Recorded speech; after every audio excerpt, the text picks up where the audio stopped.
Well, hello, everybody. This is Tim Green with Rattle Magazine. Welcome to Rattlecast number 131. So glad you could join me on this Super Bowl Sunday. Before we begin, I should say that Rattle's a publication of the Rattle Foundation, a 501c3 nonprofit working to promote the practice of poetry. We've been in continuous publication since 1995 and are unaffiliated with any other organization. We just do this because we love poetry, and I know you do too, so please do click the like button and share. Make sure you're subscribed, all that good stuff to help poetry spread around the interwebs. Now, today's guest is Zilka Joseph, and she'll be here in about 15 minutes. But before we get to her, let's talk about today's poem, and let's call up Jayne Marek, who wrote The Boy in the Well, today's featured poem on Rattle.com.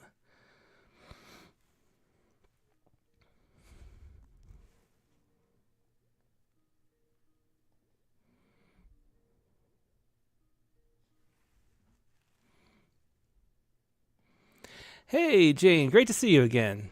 Howdy do. So this is just a beautiful poem. It's one of those poems, sometimes I'm reading through submissions and I just get a little teary-eyed at the end of a poem, and then I know that that's the poem for the week. And it's always nice when you can make a decision that easy. So, Thank you. So, can you just explain about what this poem, The Boy in the Well, was about? It's a story that I, only heard of peripherally, I think. Like last week, there were some poems about it too. And I didn't know what happened in the end, but set it up and let everybody know what happened, because it's such a heartbreaking story.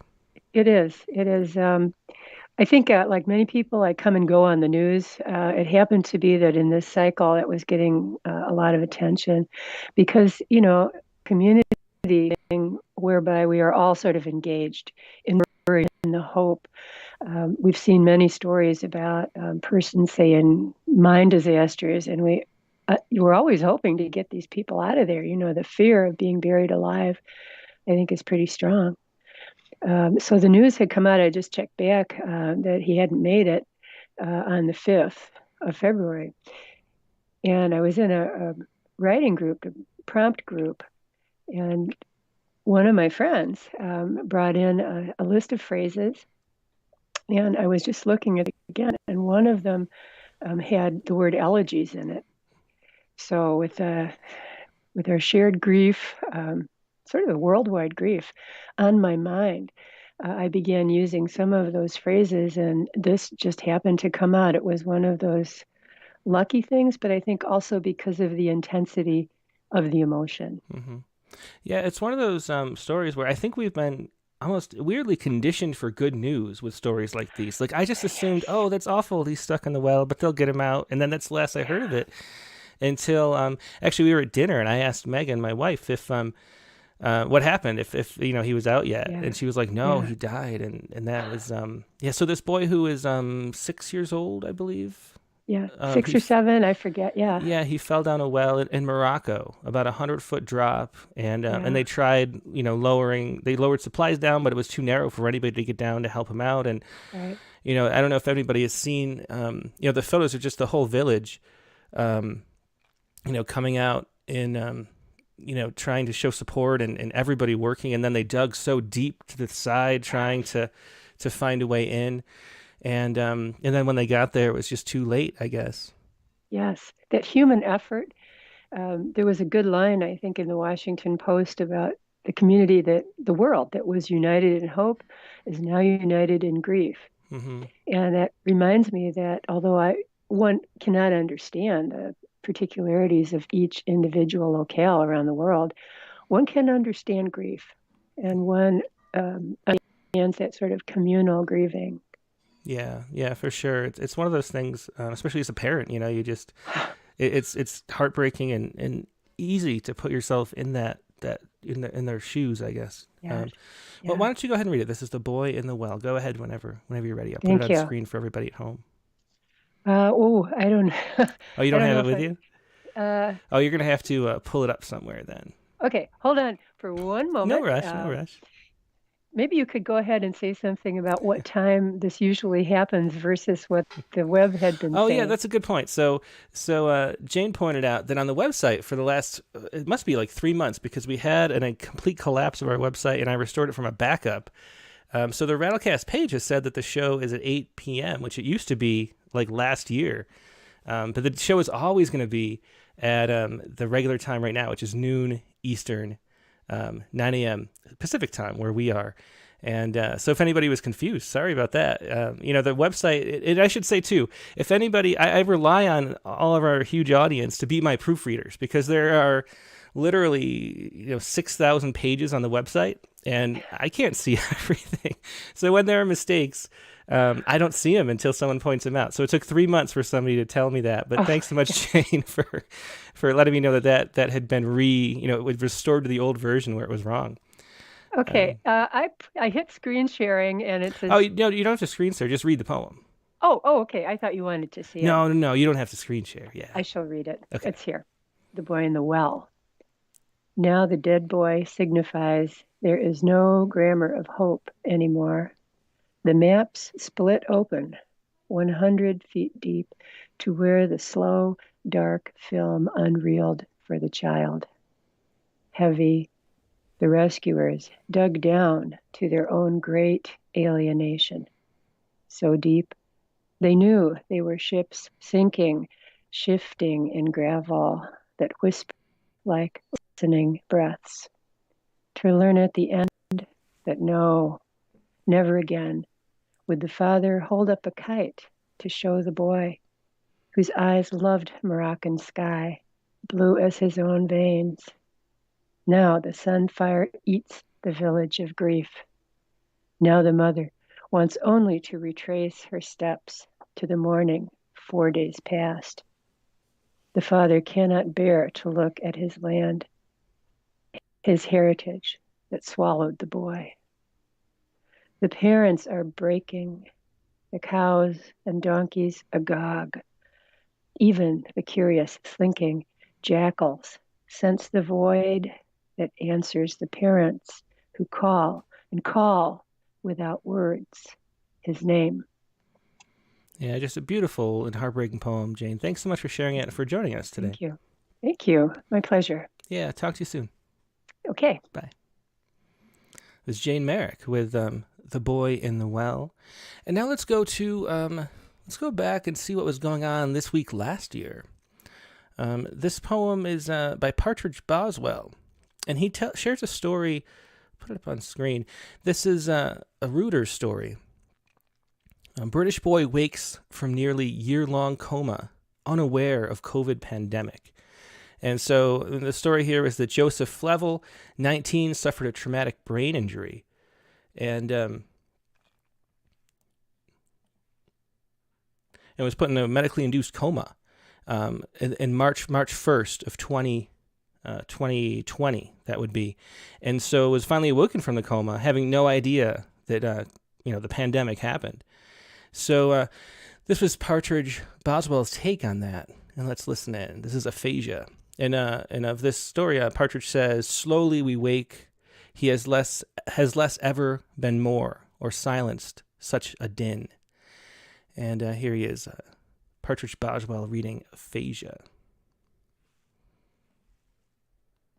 Aphasia. That you can't talk yet, can only blink and smile, yes and no, both for perhaps. Makes perfect sense. You'll find words later, or not, to correct journalists' and historians' attempts. For now, what can be said? The shit hit the fan, the car, the child. The world collided with itself for a while. We were comatose, then woke, tidied up the mess, and moved on. Your disbelieving eyes widened as if to say, "Sea shanties? Really?" We told you the water was rough. You'll just have to trust us. Overnight, a winding cabooseless train arrived and left. It's all the same and for the best. What's this world coming to, if not change? For good or ill, a keelless rudder against the waves. You wake at noon to afterthought, massed family milling about the bed, sensation returning to your limbs. One day soon, sun will glance the dewy pitch of your face, and a word like joy will come fluttering out. Just wait. No need to force it. The unthinkable takes time to process, and the clocks are still broken. Truth is, you didn't miss much, if anything. Another year at home, glued to your phone, arguing over whose turn it is to take out the trash. Some things are hardly worth forgetting. Take it slow. Let your body and mind get acquainted, like new and ancient friends who come in from the cold. Sit down for tea and gaze out the window at something long lost and familiar to them both. A buried sled, or mitten orphaned from its string. A name, perhaps, emerging through the melting snow. And once again, that was Partridge Boswell with his poem Aphasia, about the boy who woke up from a coma, having no idea that COVID had happened last year. I wonder how he's doing now. At the time, we thought it was, the vaccines were coming out, and we felt like we were going to be done with it by the end of the year. And so a boy like that wouldn't have to go through much of what we have, but that's not how it worked out, is it? So let's go to another poem from Poets Respond history. Let's go back. Let's see what was going on 8 years ago. This is one of the earlier poems on Poets Respond. I guess it would be 7 years ago. Let's look up. This is Layla Chatty. The words come, they choke me. And this is a story. This week I woke up to news that a few miles away, 3 Muslim students had been shot and killed ruthlessly, an execution. As a fellow North Carolina State University student and Arab American Muslim, this tragedy resonated on a deeply personal level. Always horrors like these raise the quiet fear, could I be next? That the question exists is an ugly thing. I have spent days trying to find the words to articulate this grief at a pain that seems unending. I struggle to speak about it, but I feel I have to try. This is my attempt at that. And here's Layla's poem, The Words Come, They Choke Me. The words come, they choke me. For Dia, Yusr, and Razan. Too many times I have written this poem. Blood a dark ink, moon a bullet hole. My tongue flaps useless as a bird. The words come, they choke me. Somewhere always smoke. Somewhere always something burning, something snuffed. The sun set again, bled like a wound. I stood. Nothing could move me. The world went on, spinning tiredly, and like that I survived another day.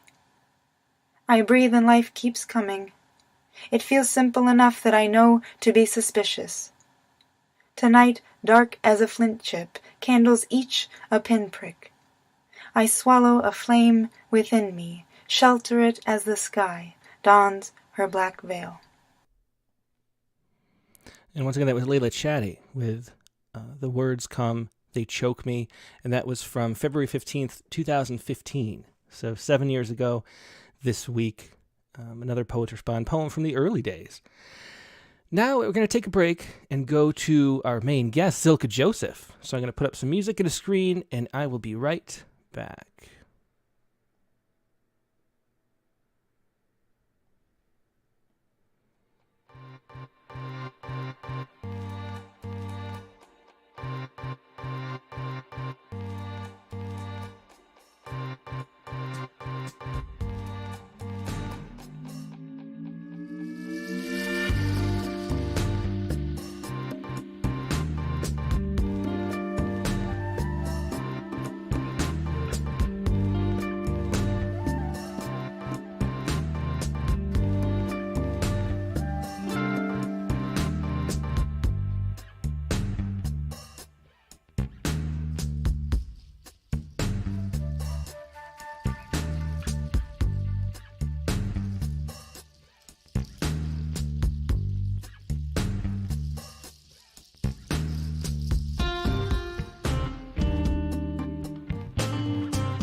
And we're back. Thanks so much for your patience. As I mentioned, Zilka Joseph is today's guest. Zilka was awarded the Zell Fellowship and the Elsie Choy Lee Scholarship from the University of Michigan. Her work has appeared in Poetry, Poetry Daily, all over the place. Sharp Blue Search of Flame, her book of poems published by Wayne State University Press, was a finalist for the Foreword INDIES Book Award. In Our Beautiful Bones, her most recent book, which we have right here, has been nominated for a Pushcart, a PEN, and the Michigan Notable Book Award. She was born in Mumbai, lived in Kolkata, and now lives in Ann Arbor, Michigan. Her work is influenced by Eastern and Western cultures and by her Bene Israel roots.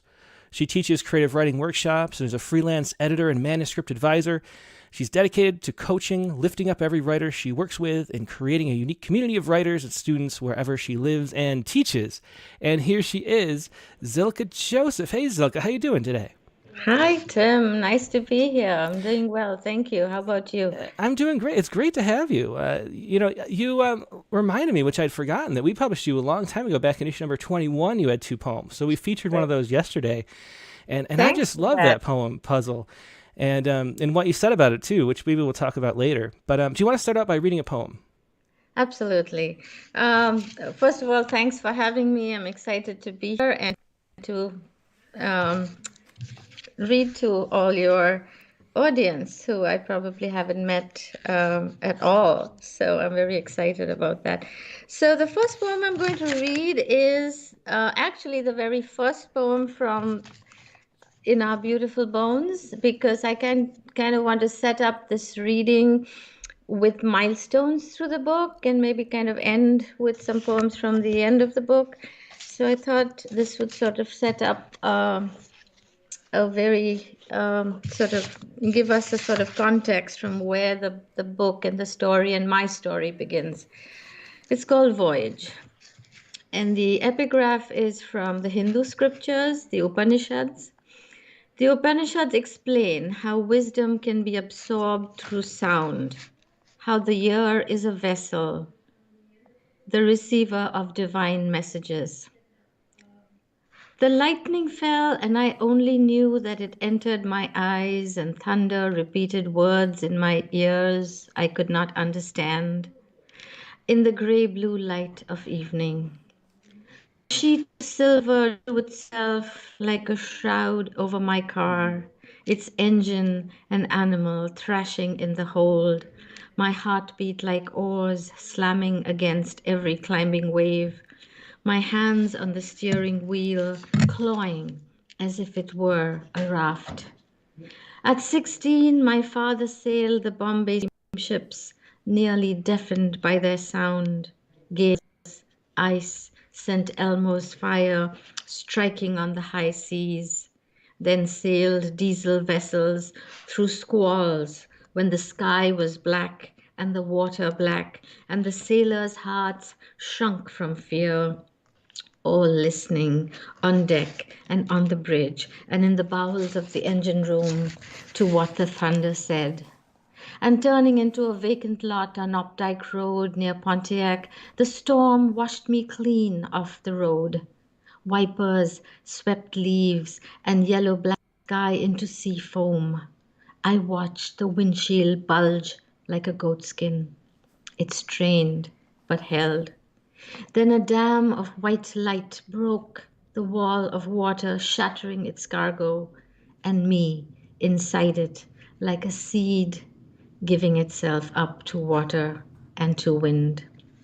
In the west, the sunlight crashing in the broken branches of oaks burned a tunnel of sienna through which the bow of my ship rose to meet the horizon, and my father, the chief, roared to his engineers, their faces streaked with oil and boiler suits sweat-drenched, men whose torn lips bled as another peal shook the flailing vessel, and we turned our faces to the upper deck.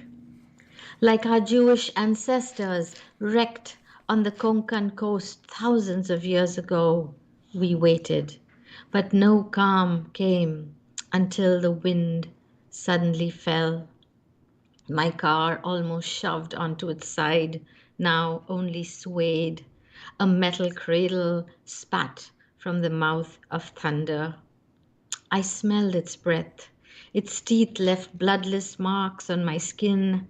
My bones shook, and though it was gone, I felt its pull, a lift, a nameless terror, and my deafened ears received every word it said, what it had said to my ancestors, what it had said to my father, to his men, as it had let the sailors go, as it had let my father go, and let us all go home. Yeah, beautiful poem. That was Voyage, the opening poem to In Our Beautiful Bones, Zilka Joseph's newest book. And I'm really glad that you started out with that poem. I was going to actually suggest it, so when you said it, I was relieved, because it is such a great way to set up the content of the book as a whole. And one of the themes of the book is, that there's a Jewish community in India is something that most people don't realize, and that Western India has this Bene Israel community. Can you talk a little bit about growing up in that community and what it was like? Okay. Actually, India has several Indian communities. The Bene Israel are considered Indian Jews, the most with the most ancient origins. They were supposed to have been two ships that came from somewhere in the Middle East and that got shipwrecked on the west coast of India.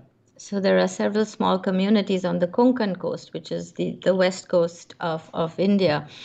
And those communities literally integrated with the natives of India and lived in villages there and worked there. And they were actually called Shanwar Telis. They became oilmen, oil pressers. And Shanwar means Saturday, which means they kept the Shabbat. So that was the term for the Ben Israelis in those days, and they settled in villages all over.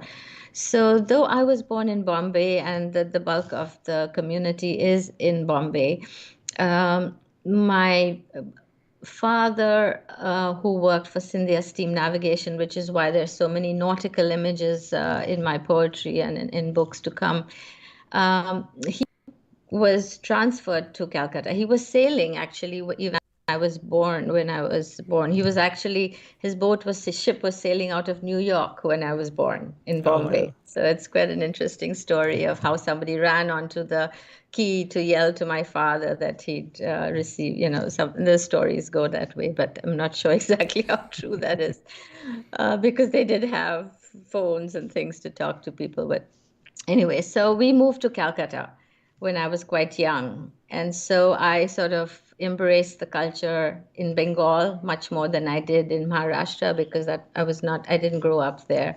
So my schooling, my college, my BA, MA, BEds, all my whole education, everything was in Calcutta. So I embraced the Bengali culture as part of my upbringing as well. We were not very religious, but we did. I was read to a lot of the Bible stories. I had lots of books on the Bible and epics and literature, and so I absorbed a lot of different kinds of literatures, both Indian and Western, while growing up. And we kept the Shabbat. We celebrated some of the high holidays. My grandmother and mother would make some of the delicacies of the time, which were influenced by Maharashtra, the western coast, because we adopted all their foods and customs and clothing. So that's why we were called the Indian Jews, compared to, say, the Baghdadi Jews or the Cochin Jews. So that's a little bit of that background. So those kind of themes go through a lot of my writing. Yeah, I love the notes in the back of the book that explain so much of that history and history of the English language too, moving in through that. Just fascinating material. And one of the things we did this Indian Poets issue, and just the richness and vastness of India culturally is just amazing. And so it was really cool to discover this, which is something that I didn't realize. Do you want to read another poem? Absolutely. I just wanted to say also, since you mentioned the English language, how complex the relationship with that is. And that's why I wanted to give a context in the back of the book about how English influenced the life in India, and how it also became a weapon, and it still is, all over the world, where if you don't speak English, you don't get a job, or if you don't do this kind of thing, you're not good enough. You're somehow less than, So those are themes also that run through the book. Yeah, it's beautiful. I love the way that the poems they work on such an organic, sort of personal level. They're very like visceral and free flowing, and then you get to the notes in the back, which tell all this background. It's just a really great setup for the book. I really enjoyed it. Thank you, Tim. Thank you. I actually set it up also with more personal poems in the beginning, and then it starts like from the micro going out to the macro and then back. So, all right. So this poem is called "Oh Say Can You See." On what page is that on? That's on page 36, Okay, Tim. I know my poems are quite long, so I may not. You give me the time warnings, all right, Tim? When we're in no rush as long as you're not. I can end on the note I want to. Okay. All right. So, oh, say, can you see? Look into my eyes, America. How easy it is to dream in Technicolor. Oh, say white, say red, say blue, and every color. We who made and make you still.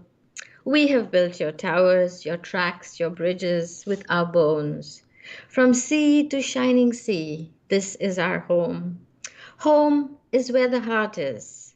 Yes, all the broken ones. We pick your fruit, sing Hosanna. We build our hearts here. We bake bread that we break together. We give thanks for every grain. We feed the hungry, for we have known hunger. See this mouth? It sings peace in every language. Watch my face shine. It will light up your pavements, your alleys, your castles, your shacks, your thirsty fields like a harvest moon, like blight and famine, and give back to us the dollars like shekels you have stolen forever. Study then the maps inside my eyes. See the world. Yes, feel my heartbeat. Touch my human skin. It is real. And see our scars, they are the same. Our scars, we carry them thick and ugly. We are no strangers to dust and ashes. Here is my war-torn hand. Here are my lips. Let me kiss your cheek. Where do we end? Where do we begin? When I say love, I mean you.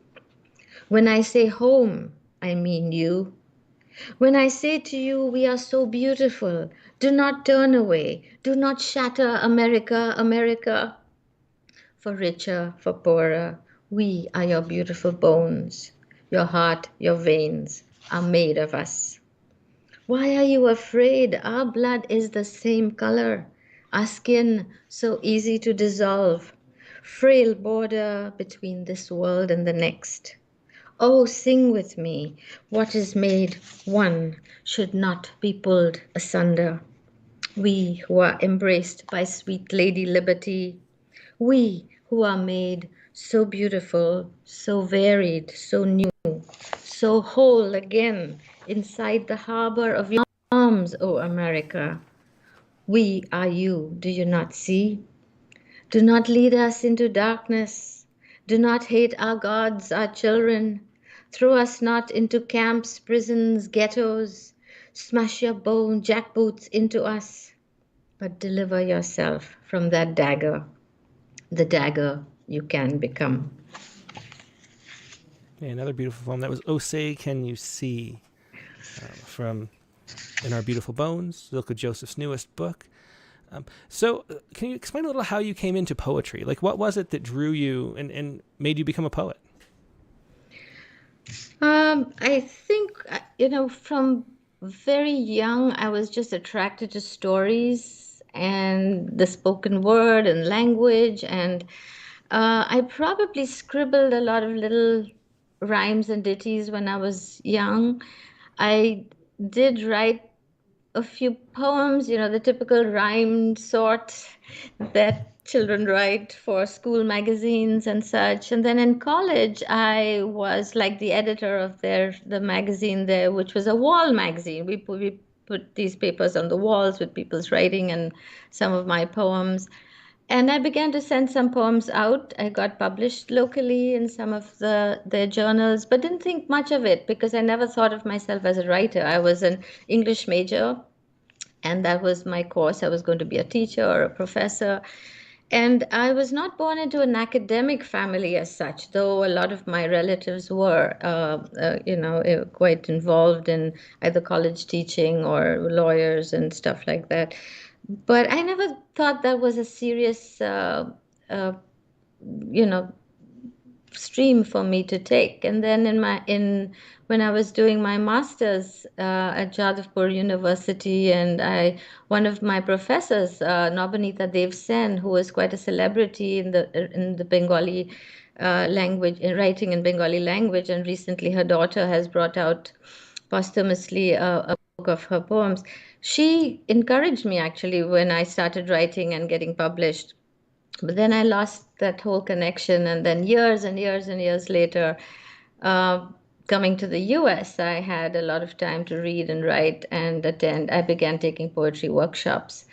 And some of that and all this, all those emotions and loss and homesickness that was sort of dammed up inside me, I think slowly started um, being expressed through my writing. And I think because I already had a background in literature and teaching and um, just loving the language and poetry, it sort of came together at some point. And I published my first chapbook in 2006 with Mayapple Press, who has published my current book. Ah, excellent.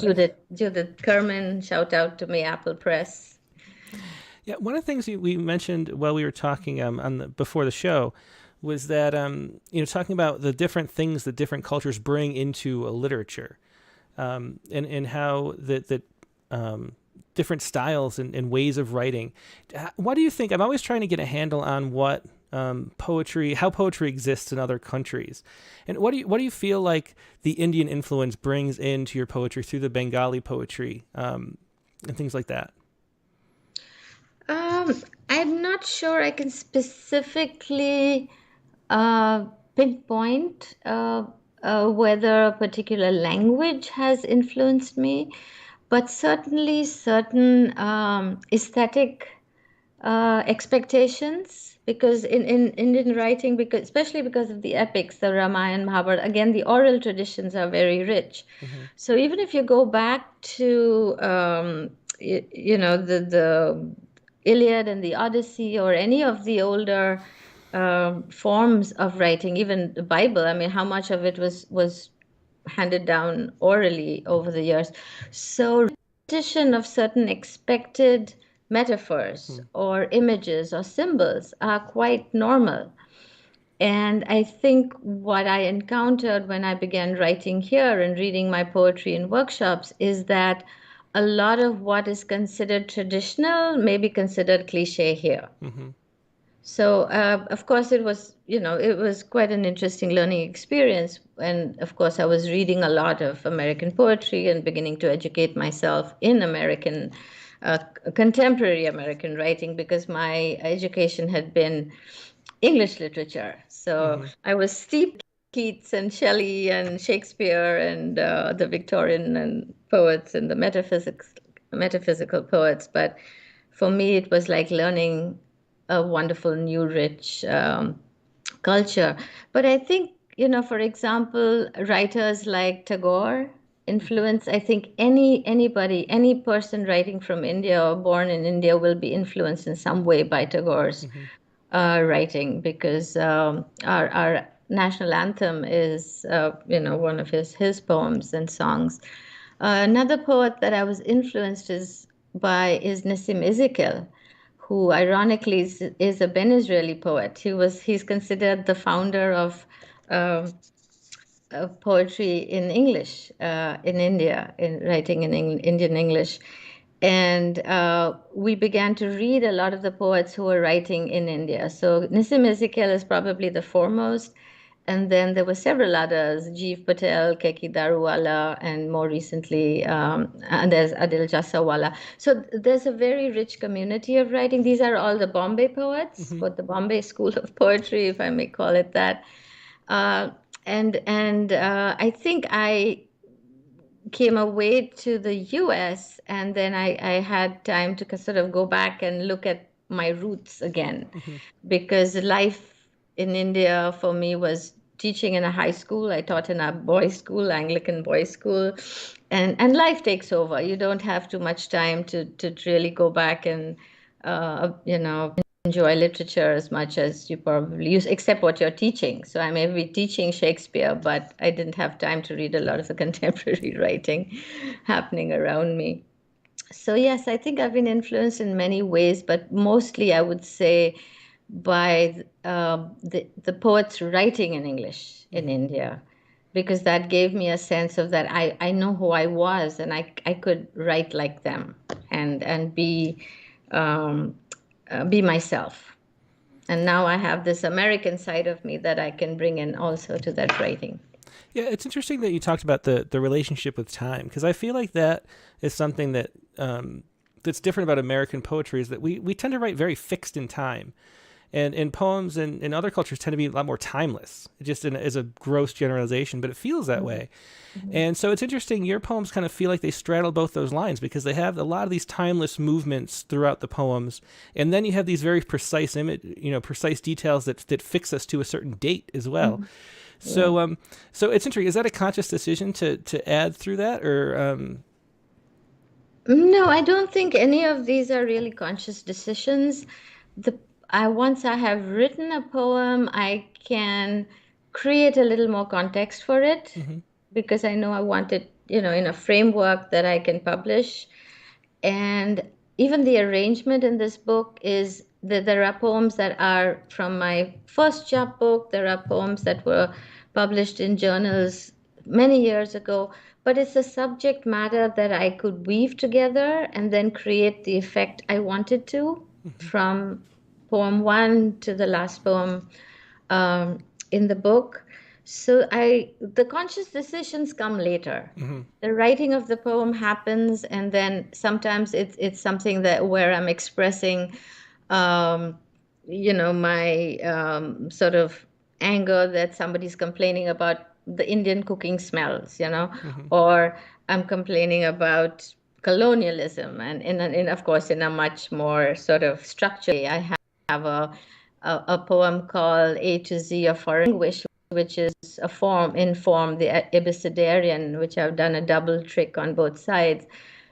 So I've given myself one or two sort of constraints to work within that subject matter, but most of them form themselves, and then I begin to see the patterns and then create the whole book by itself. I hope that answers your question. Yeah, I think it does. Kind of wandered off a bit. No, it's good. I love this. I love the chats we get to have. Let's do another poem. What do you want to go to next? All right. I think I will read 72. Let's do one of these. Page 72, Mama Would Have Thought. Another long poem, Tim. But I hope to read some of the excerpts from the longest poem, which is 8 pages right at the end. Yeah, well, we have plenty of time, and we have an hour plus, so Okay. whatever, don't feel rushed. All right.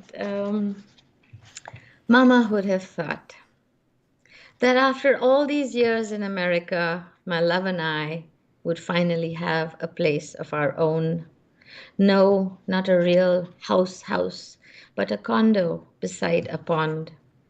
Not a real pukur like the lakes in Bengal that Dad used to go fishing in, but a man-made pond with a fountain where mallards and black ducks bring their broods of supercharged little ones, and where the pied grebe pops up in spring and fall, and the trumpeter swans I love so much visit too. Then the old regulars, a belted kingfisher and a couple of blue herons, fish here. Sometimes in deep summer, cormorants unfurl and sun their long wings to dry while still skimming the water. Dad would love this. Now you've come to see me, Ma. Let's go for a walk. Here, take my arm. Let me guide you down slowly to the bank. The pavements are smooth, not like those death traps in Kolkata. You're laughing. But careful, here the ground is uneven and slopes sharply to the pond. You're right. That clump of glass is where the geese I told you about nested last year. The very same year we moved in. So sad. Oh, the neighbors are friendly. No, no one here is like us. Wait, let me show you the giant goldfish.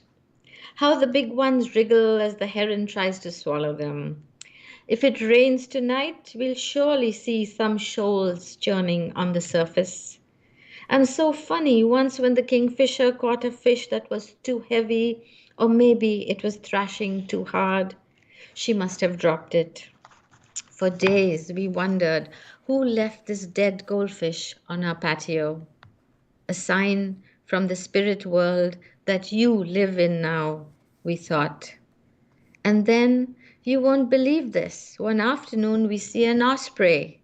It hovered and plunged into the pond, emerging with a goldfish the size of a kitten in its talons.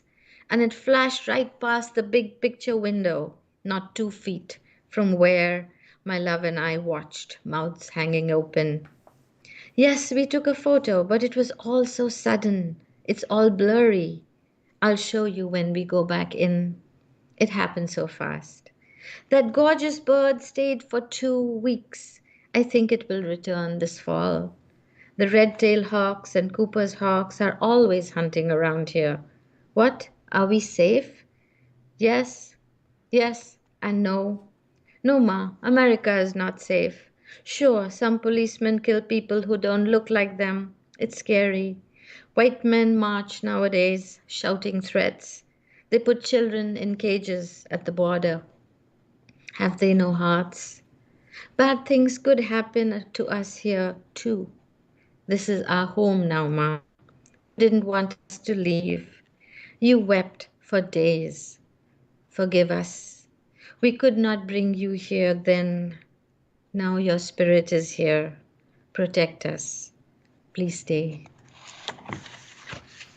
And that's Mama Who'd Have Thought from In Our Beautiful Bones.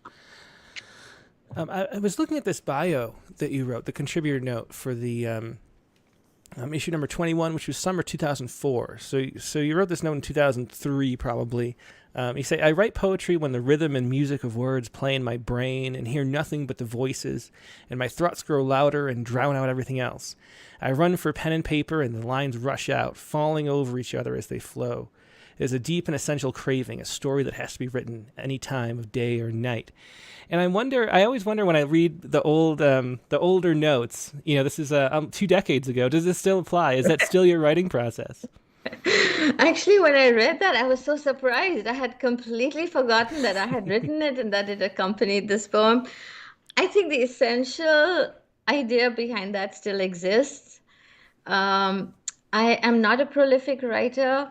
I write in jags, sort of, I have this sort of restlessness that happens, I guess, and a lot of it happens while I'm reading other poems and poetry, and that restlessness kind of happens, and then I often, begin to start writing. And because I think I have this way of continuing to write and argue the point, I often end up with 2 or 3 poems when I do write.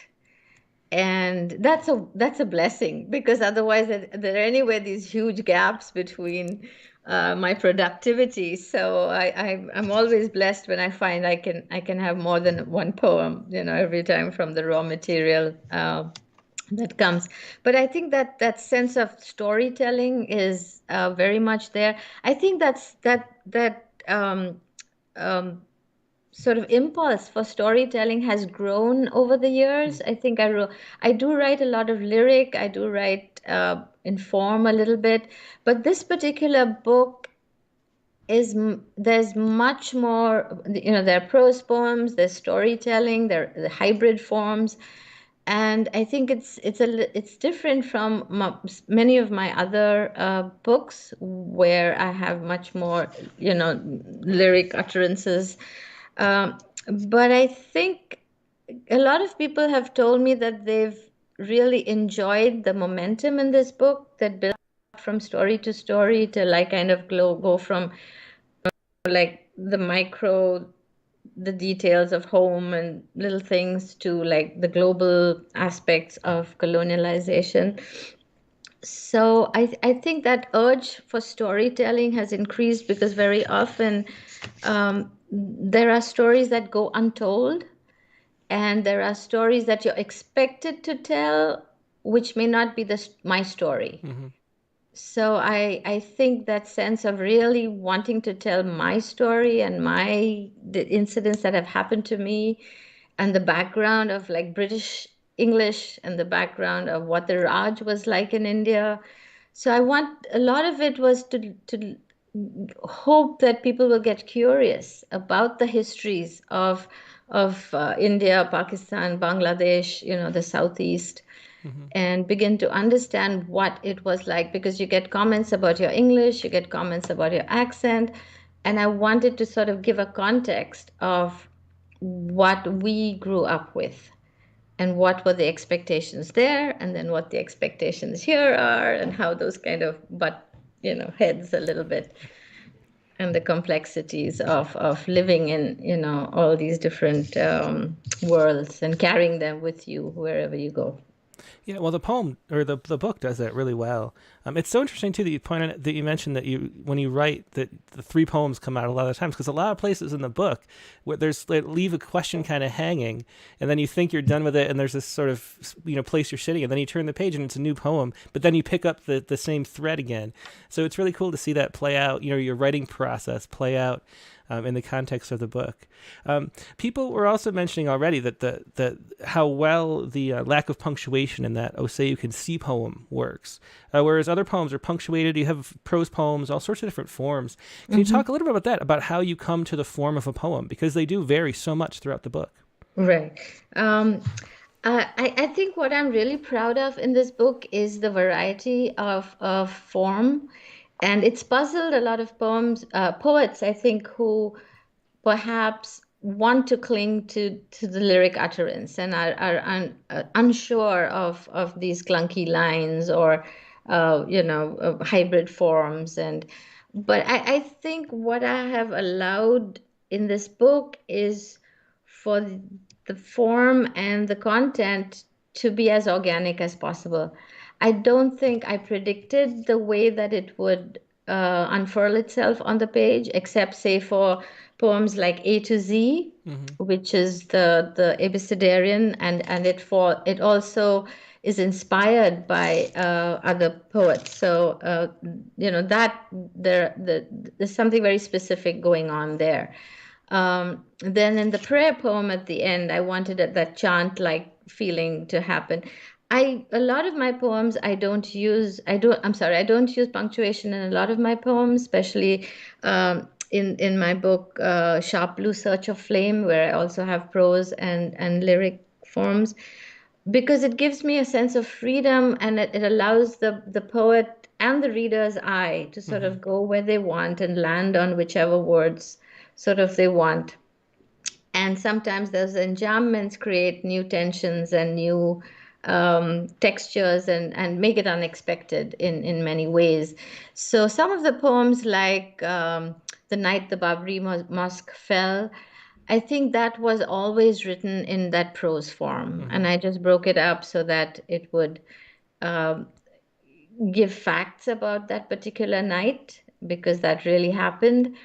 And the sense of impending doom, because when you have riots of any kind, particularly communal riots in India, which are deliberately, sort of instigated by political parties to create what they want. And I think because of those kinds of climates and what's going on in America, I felt that the readers, no matter who they were, would get that sense of fear and urgency and how helplessly we are when these forces kind of suddenly make you out to be, you're so vulnerable because you have no idea who will knock on your door and ask if you're Hindu or Muslim and pull you out of the house, or, what happened with the Nazis that hangs over our heads as well today. It's, in many ways. So a lot of the poems they're very organic. They happened in a very organic way. The poem I think I struggled with most perhaps was the long poem, which is about 8 pages, whose voices were heard, because there are fragments.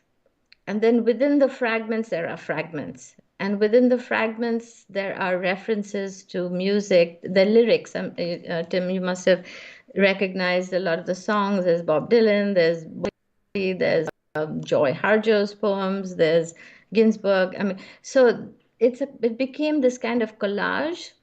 And it was only later I realized that I could create different textures with each one. And then allow it to sort of one poem to follow the other without it becoming just one sort of tapestry. I literally wanted it like to be these patches on the wall and let the reader go where they will as they read it. But of course, I did want it to build up a little bit towards the end. And that poem, I think, took the longest to sort of work through in many ways because I did not know what to do with all that I had written, but it was all connected. And I've sent it to many, many journals in the US. I did not get an acceptance. But not very long ago, I sent 3 of my long poems to a magazine called The Punch magazine in India. They published some good work, and they accepted all 3. So at least it's online for people to read and enjoy, I hope. Yeah, well, I should say, if anybody has any questions for Zilka, leave them in the chat windows, either on Facebook or YouTube, and I'll pass them along. But you mentioned that you wanted to read some excerpts from that long poem. Do you want to do that now? I'd like to end with that, if I may, Tim, because that sort of takes me to the last part of the book. Yeah, sure. So do you want to do you want to read something else then? Sure. I think I'll read the poem on page 67, Hunting White Tigers in Kipling Country. I want to read this poem also because I wanted to sort of refer to how in Indian history or British India, there were many, many royal kingdoms. And what the British were trying to do was sort of choke out these kingdoms little by little. They were very, very wealthy families, and they had palaces. And a lot of these kings and queens and royalty were very influenced by the Western world and Western literature and culture. So they had these huge palaces. Some of them were like palaces in the West. So this is a particular state in India called Madhya Pradesh. Madhya literally means middle, and it is the state that's in the center of the country. Beautiful jungles, beautiful prairie-like lands where a lot of tigers existed, but now they're all in tiger reserves. Hunting white tigers in Kipling country. And if you know the history of Rudyard Kipling, you'll know that he wrote the Jungle Book and all of that. He's known for that, but he's also known for writing some pretty horrendous things about the natives of India. Hunting white tigers in Kipling country. To the Indian kings, the royal shikaris, hunting came as naturally as ownership of kingdom, and the killing of tigers, especially 101 white tigers in one lifetime. May the gods preserve and keep the kingly race. The blood of tigers give long life and many sons, was considered auspicious. From father to son, son to father, the game rooms grew through the length of palaces, modeled on Versailles, filled with striped and spotted pelts, horned trophies, and sometimes one single black and white photograph of a grand old hunt, stretched from wall to palace wall. Soon the Rajas invited white sahibs on shikar too, hoping manly camaraderie with the ruling race. Long live and cheers to the gin and tonic, the soft tones of sunlight on the enormous verandas, the reshmi kebabs served by turbaned servants would buy them time, help spare their hunting grounds. With fanfare and guns they would set out, but only after thousands of villagers set out at dawn, beat drums, combed bristling jungles, till tigers leapt from cover and dashed madly towards the wall of elephants, from whose back the bejeweled Rajas and sola-topied Sahibs thundered a monsoon of bullets, felling every creature that fled toward them. Perhaps some birds escaped through the storm of dust, blood, and death roars. But to ensure continuance of blessing and bounty at the hands of mighty gods and the mightier British, oh, how the sun never set in those kingdoms.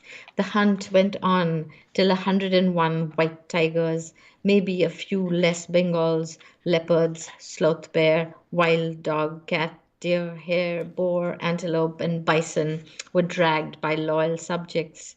Who can name these humble natives, their children's children, their mortal terrors? Who laid them side by side in a never-ending road? And what was the length of those sepia-tinted hunt room photographs from sunrise to sunset? Turn your head from the wall on the east to the wall on the west. Inhale the mothball and brimstone smell. Witness the blood-blasted fur. Count each black and white stripe. Count every color. Count as they mark the mud with their sprawled bodies. Drawn claws, now sheathed, become one long red carpet in the dust. And that was Hunting White Tigers in Kipling Country. You have one poem, I think it might be called Autobiography or something like that has a lot of autobiographical details that are interesting about yourself, including having polio when you were 6, which is interesting. Mm-hmm. And then I think it's in that poem where you say that you're not religious but appreciate religions, or a little woo-woo, which I just love. I love hearing what people think about the world. So what do you mean by woo-woo? Like, what is that referring to? Because, that's a word that's used very often for people who are, believe in spirits or spirituality, or believe in the afterlife or connections with the other world. And I've always been very, very fascinated with mysticism in all religions. So, stories about the prophet Elijah, or, ancient aliens, which I watch on TV and have a lot of fun with, because it's almost as if they've taken biblical stories of angels and sort of transported them and, moved them into. So I do enjoy these mm-hmm. things. And some of it, I think, has come from personal experience and my connection with my parents. And just being very, very interested in some of these kinds of subjects. So I do like to read and watch, clips of media. I love that too. And I think it's because, I'm a very pragmatic, sort of rational person. Uh-huh. And so when I can find mysteries in the world to grab onto, I just love them. So I love the ancient aliens, even though the odds of that being true are 0.001%. Still, it's fascinating to imagine. To me, it's even more fascinating because it's connected with mythology mm-hmm. and ancient symbols and ancient geometry. And even if you look at the stories of Knight Templars and all what their connections to America and the Masons and things like that, it's just very fascinating to me, because I always feel there are these little codes hidden and all these. I think so, and there's more to the universe than what we deal with daily, and that's the thing. I really believe that. Yeah. I don't believe everything I read, but I think there is something more than. Yeah. So what do you think it is? What do you think? What is your cosmology? What do you think that this universe we're living in is? I don't think I can answer that question because I think, so many cosmologies Mm-hmm. in at the back of my mind somewhere. Um, I do appreciate, certain things about several religions.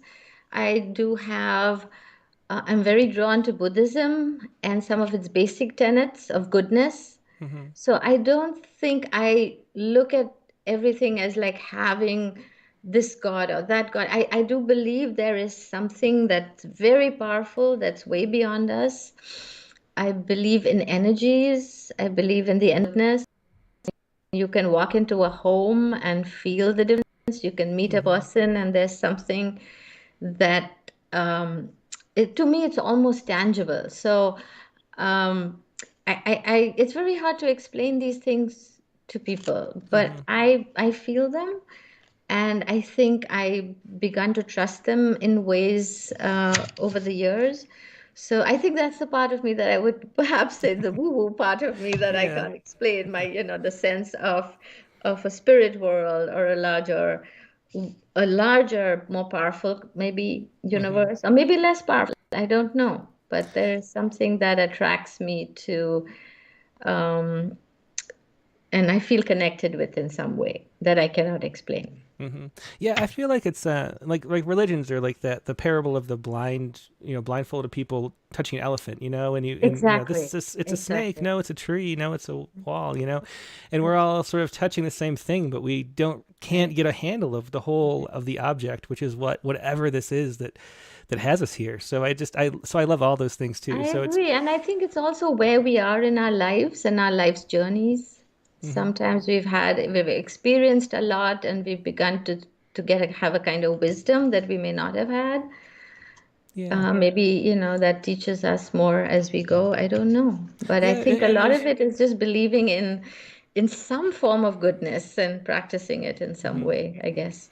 Yeah, and that's what I love about poetry too. It seems like poets are trying to make a conduit to that mystery of the universe, and that's just why I love poetry. So, Yeah. it was cool to see you say that. Pulling it back to the little more writer level of things, there's a question from Cindy Gore. She says, "Zilka, do you ever second guess form and rewrite a poem during revision to change its form?" Excellent question.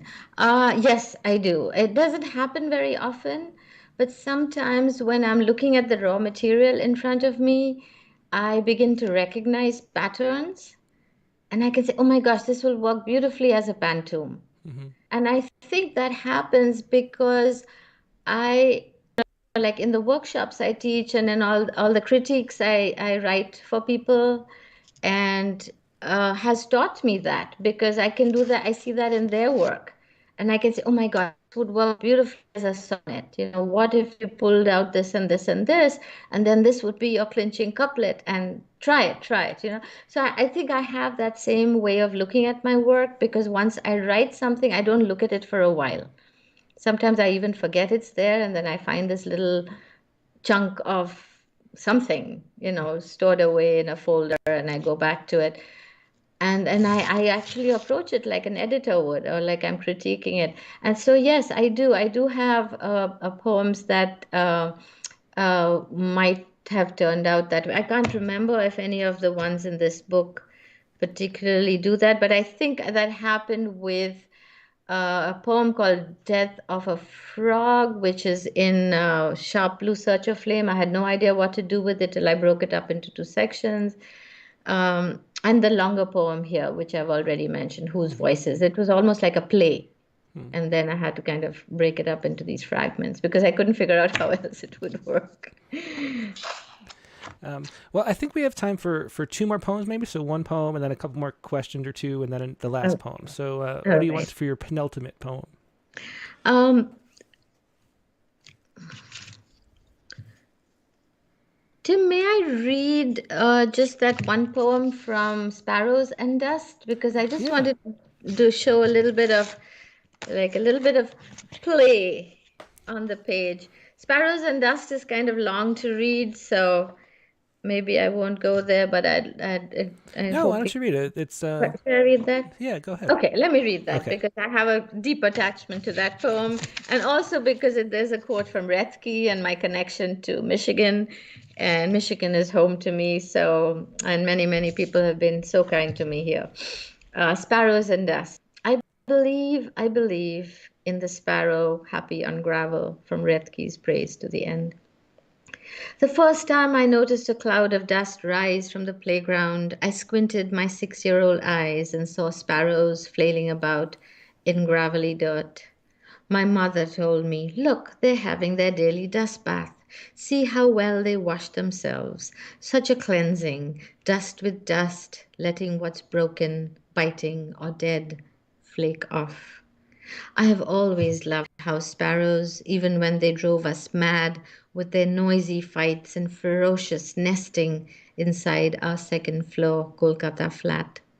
Raining dirt, twigs, eggs, and just born chicks on us when rival pairs fought for territory on tops of cupboards, chinks in clutter and junk stored everywhere. Our house was a heaven and a kind of hell. Sometimes, when streaking in from the hot sun, one would fly into the fan spinning blades. With a soft gasp, it would die at my feet. Sometimes, how it struggled, poor thing. I would cradle its head as blood seeped into my hand, give it water, whisper, comfort. Often, when I shut its eyelids, a vision of my own feathered body lying lifeless below would flash by. I hovered above, as if I have been somewhere else. Weeping, I will them come back from the dead. Failed shaman, I never saved anyone or anything. My parents, the animals and birds we loved, the locked flat falling to ruin. Now, years later, in short Michigan summers, I look for flusters of dust, feel a warmth, thrill in my aching bones when I see these birds squirm in soil, then spring from a cloud, fluffing, cheeping, cleansed, whole. I think of the little known tale I read about the precocious 5-year-old trickster Jesus who played by the river one Shabbat evening and who shaped 12 sparrows from wet clay. When his father scolded that he had violated the holy day, he clapped, shouting to the birds, "Remember me, you who are now alive." And the living sparrows rose and flew away. Another beautiful That's poem. from Shop. Sparrows Thank and you. Dust. Is that a forthcoming book? Or No, that book came out earlier in 2021. oh, okay. I didn't So realize. it was a surprise. That book was published Ridgeway Press. Wonderful people helped me. ML Liebler, Chris Lord, Charlie Brodsky, friends came together and helped me get that book out. And then May Apple wrote to me saying they're ready to publish my full length. So I'm like, let's do it. I'm ready to go. Oh, very cool. So you mentioned that poem has a special place for you, which brings up the question: if certain poems mean more to you, are they the poems you find that readers respond to, or are they like different poems? Like some poems have a lot of personal significance. Like everybody loves. They're just going crazy for that tiger poem. Everybody loved that tiger poem on the chat. I haven't seen the response yet for this. Oh my but, gosh. but do you find that the poems that mean a lot to you end up meaning a lot to other people too, or is there like a difference between the two? I think some of the poems that have personal significance, like Mama Who'd Have Thought, or the poem that I just read, I think that appeals to people because of the emotional content of the poem. But a lot of people, somebody else might respond more to a poem like Whose Voices Were Heard or A to Z of Foreign Anguish, which, that it's angry, there's tension for different reasons, because each poem is constructed very differently and has different energies. So somebody might resonate more with a poem that has personal content and maybe a more universal reach in some ways. I can't predict that, but I do have a lot of who are immigrants like myself, first generation immigrants, who have responded a lot to this particular book and have thanked me for mining some of those things that they too have been through. So that's very meaningful. So a poem that might appeal to somebody like that a professor at University of Michigan may say, okay, I just like this one poem. I don't know. If they read it, that is. So you mentioned Michigan in this last poem, and Michigan seems a very important place to you. And you haven't explained how did you end up in Michigan? Okay. Yeah. So when we came to the U.S., my husband came here for work, and I followed. We were in Chicago. And I really enjoyed Chicago in many ways because I did feel, I could get on a bus, I could go somewhere. I would go way down to Devon Avenue. I would teach ESL at the Indian Institute there. So I managed to make a little sort of life for myself. I didn't have a green card, so I couldn't teach at that point or work. But I volunteered and I did lots of odd things. And then my husband, who works in software and computers, there were projects. So when one project ended, then his company would find him another post, and that's what happened. So he was he from Chicago. We went to Auburn Hills, Rochester Hills, because he got a job with Chrysler. He was a contractor with Chrysler. So that's how we ended up there. And I was very, very lonely because being in the suburbs was, almost devastating for me after, having been able to. And I actually learned to drive in the Chrysler parking lot. So slowly and then I drove so I could drive myself to the Rochester Hills Library to attend a workshop by Margot Lagatuta, who was a well-known poet. Unfortunately, she passed away. So those were those little steps, little building blocks to, life. And then I attended workshops with Mary Jo Gillette, who's a wonderful, wonderful teacher. I slowly began building and studying, American contemporary writing. Judith Kerman picked up Lands I Live In, my first chapbook. And then this beautiful book that she made for me now. And then I wanted to study poetry more seriously and also be able to teach. So I applied for an MFA at the University of Michigan and then came to Ann Arbor when I did get admission, and I stayed here in a little studio while my husband was still in Auburn Hills. It was terrifying. I'd never lived alone in my whole life, so it was really terrifying.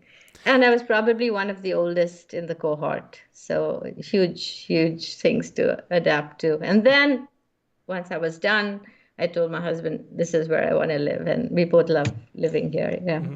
Even though I'm so reclusive. Well, it seems like, there's a great community of poets in the Michigan area, and some of them are here on the chat. I saw Jack Riddle here before. Hi, Jack. Yeah, and it seems like a great, vibrant place for poetry in that area. So it's really cool that you could tap into that.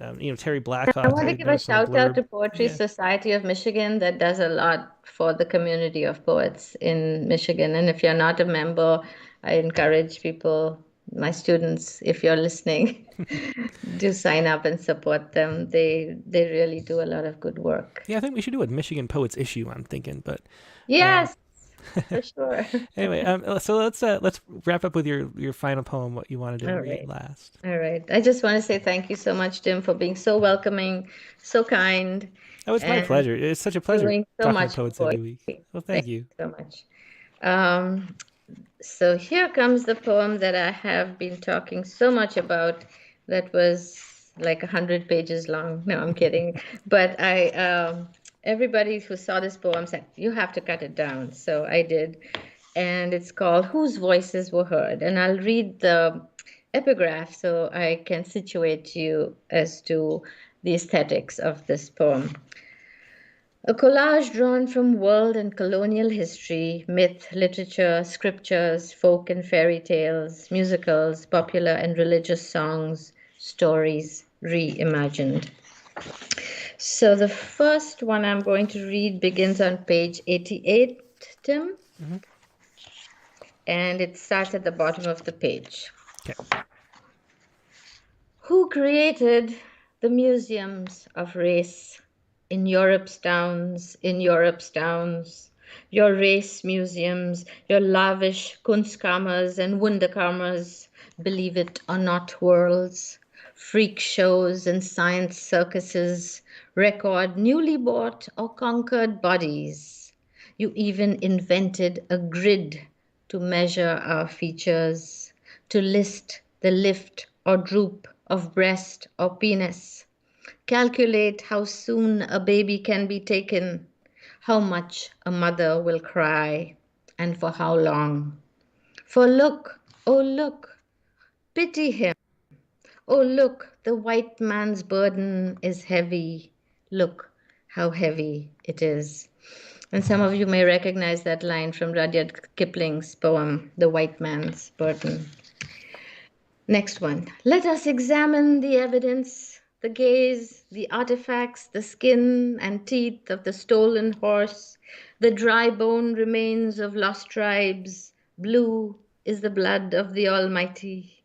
Oh, bring the good news to the new worlds. Awake, arise, let us save you, poor savage, from yourself.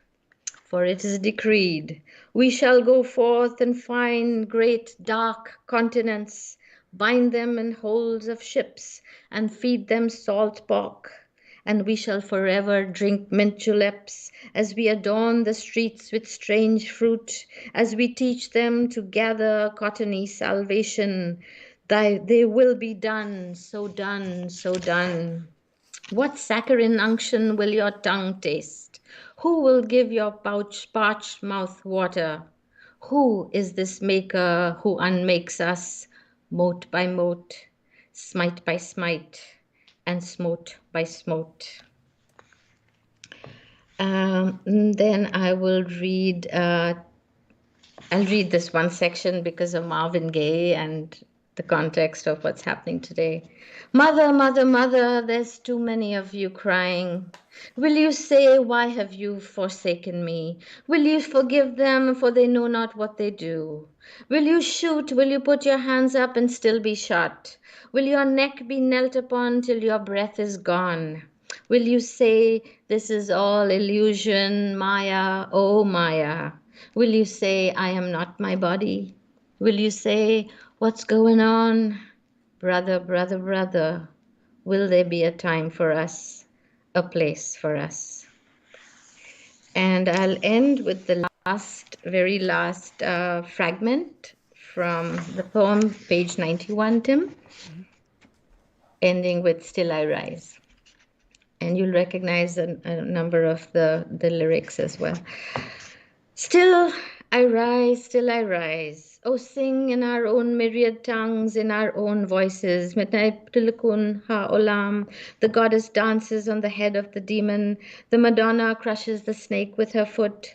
Tamasuma Jyotirgamai, from darkness unto light. Do you know how to make a peaceful road through human memory? Thank you, Joy Harjo, for that. Do you know how to make a peaceful road through human memory? We know where we're going. Yes, we know where we're from. May we move freely through the passage between lives. Can you see us dancing in the dark and in the rain, and in the moonlight and in the firelight and the lamplight? Dancing in the sun, dancing in our own beautiful skin, in our own beautiful bones. Thank you so much. Yeah, thanks so much, Zilka. Just a beautiful poetry and a beautiful reading of it too. I love the way that sermon feel. Great to listen to. Thanks so much for being a guest and for sharing all of this today. My pleasure, Tim. Thank you, and good luck with everything. Thank you. Take care. That was Zilka Joseph with And Our Beautiful Bones is her most recent book. You can find it here. The other one was Sparrow. Let's see. the most recent chapbook that just came out too was Sparrow in Dust. That was the title poem that we read earlier. So In Our Beautiful Bones, poems by Zilka Joseph. That is from Mayapple Press. And you can find more of Zilka's work, of course, at her website, which is zilkajoseph.com, which is spelled just like her name, ZilkaJoseph, zilkajoseph.com. So check out more of her work there and pick up these books. Now we're going to take a quick break and go to the open lines. So let me tell you how that works in case you're new. It's... Here you go. Email your poem right now if you haven't yet to openmic@rattle.com. That's openmic@rattle.com. That way I can show it on the screen as you read, like we did with Zilka's poems just now. And then pick one or the other. If you'd like to appear on video, you have to do it through Skype so I can import the video into my software. And just send me a chat message to Rattle Poetry. Just type Rattle Poetry in the search bar. Say, hi, Tim, in the message. I'd like to read a poem. And then that'll get you on the list. If you'd like to call by phone, the number is 818-850-7727. That's 818-850-7727. Just call, let it ring a few times, and hang up, and I'll call you back. Either way is fine. Just pick one or the other. One thing you should know, only talk to me through the phone. Shut off your stream while you're talking to me after I call you, because there's a delay, and otherwise it's confusing. Also, make sure you have your poem ready to read, because you can't read it off the screen because of that delay. You have to read your own copy. Okay, so I'm going to take a quick break, stand up and stretch. Hope you do the same, and I will be right back with the open lines.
Thanks so much for your patience as I stand and stretch up a little bit. We have a whole bunch of people lined up who would like to share poems today, including a bunch of first-time callers. So for the first-time callers, I'll do you after I do some a couple regular people just so you see how it goes. We have Audrey Friedman here. We have a 909 number. Where did that go, though? Let's see. Patricia Casey's here. Let's see. There was a 909, and it's not showing up for me. Why does this do that? Well, anyway, we have a bunch of new people, though. Deborah Tenenbaum. Who else? I saw some new names here. But so let's move through the poems and start with the prompt for this week. Was to write a poem about an act of rebellion.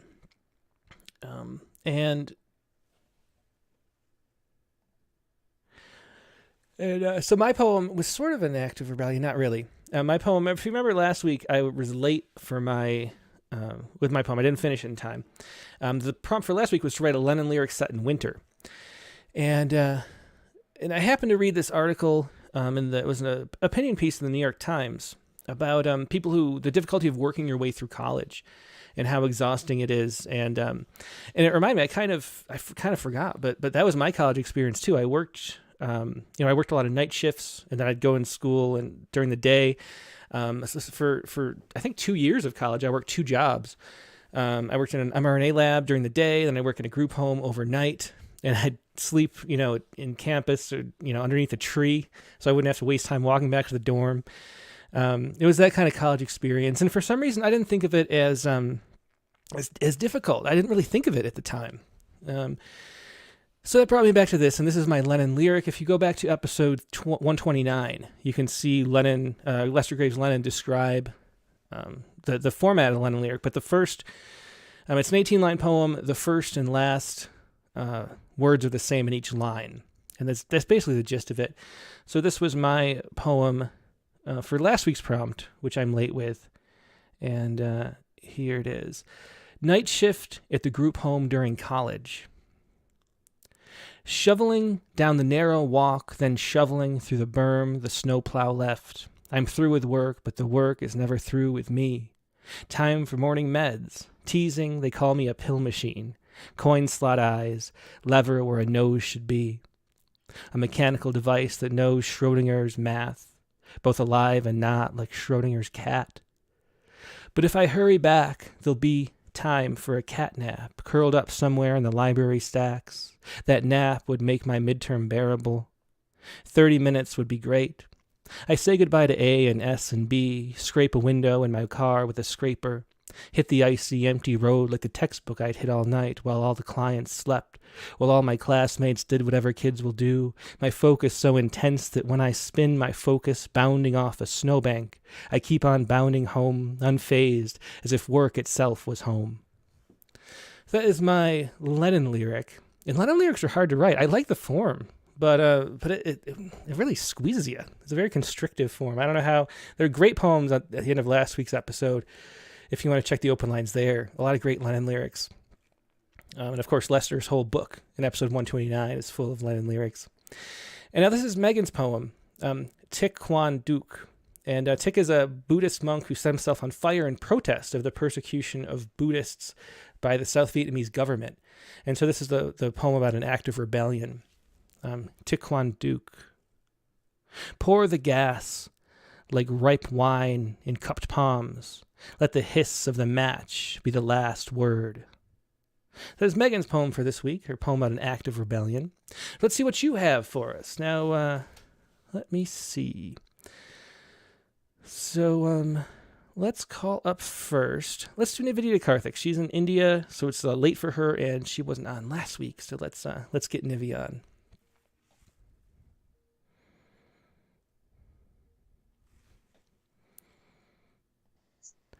Hey, Nivedita, how you doing today? Hey, Tim, I'm doing great, thank you. How about you? Doing great. It's great to see you. So what do you have that you would like to share? Same as always, 2 poems, a prompt and a new story poem. Okay, so the first poem I have is the prompt poem. So do you want to explain anything about that? Okay, so it was basically an act of rebellion, and I was like, what's more rebellious than sort of living every day? Like you're rebelling against death with everything that you do. So it's basically a mix between a list poem and one of the earlier prompts we had of 1 word per line. So it's sort of a mix between the two. So that's basically what it is. It's an act of rebellion against death. Perfect. Okay, let's go ahead whenever you're ready. We wake up each day, eat, drink, work, play, travel, laugh, cry, talk, shout, whisper, see, hear, touch, taste, think, learn, read, write, walk, run, stand, sit, sleep, and wake up again the next day. Every second of every minute of every hour of every day is an act of rebellion against death. Excellent. Yeah, excellent use of that list poem in the single line. Thanks for sharing that, Nivi. And Thank you. And then the other poem is a prompt poem, and I'll put It's up the new story. Yeah, new story. I mean, a new story. I meant. So, Loose Pig wanders into British social club, of course. So here's the story on screen. Do you want to explain what this was? Okay, so there's this social club, I think it was in Durham, and this pig just walked in at around 10 p.m. at night, and apparently they tried so many things to get it out, but finally I think it was the sour cream and onion chips that actually helped them lead the pig out the door. I mean, even pigs have taste for crisps, as they call it in the UK, so who knew? Yeah, I guess so. Yeah, they could lead me out that way too, I think. Okay, so go ahead with the poem. A temporary member. A temporary member. This club was so popular as it had all the perks that the waiting list was a mile long and growing. But the members tonight were in for a surprise as they were going back home in their Lotuses, BMWs, and Mercs. For in wandered a new member, cool as you please. Looking here, tasting there, inspecting here, and meeting some folks there. Truly, you'd never seen a new club member at such ease. But then there was the problem. The club was full with room for no more. So how were they going to show him out the door? They cooed and cajoled and tried everything they could. But this new member, his ground firmly stood. Nothing swayed him, nothing except the one gift, bribe, he was ready to accept. With some sour cream and onion crisps, they gently coaxed him out, till his owner came to collect him, Percival of the princely porcine snout. Excellent poem. Thanks so much for sharing that, Nivi. I got to re-log back into my. I don't want to show my password on screen. Because they log you out exactly 7 days after the last time you logged in. So it always happens in the middle of the show. But yeah, thanks so much for sharing that. Another great poem and a fun story as always. Always a pleasure talking to you, Nivi. Thank you, Tim. It's lovely talking to you too. Have a great Sunday. You too. Have a good night. Thank you. Bye-bye. Bye. This is Nividi DeKarthik. That was a temporary member. The poem about the pig wandering into a social club. And now let's go to Audrey Friedman.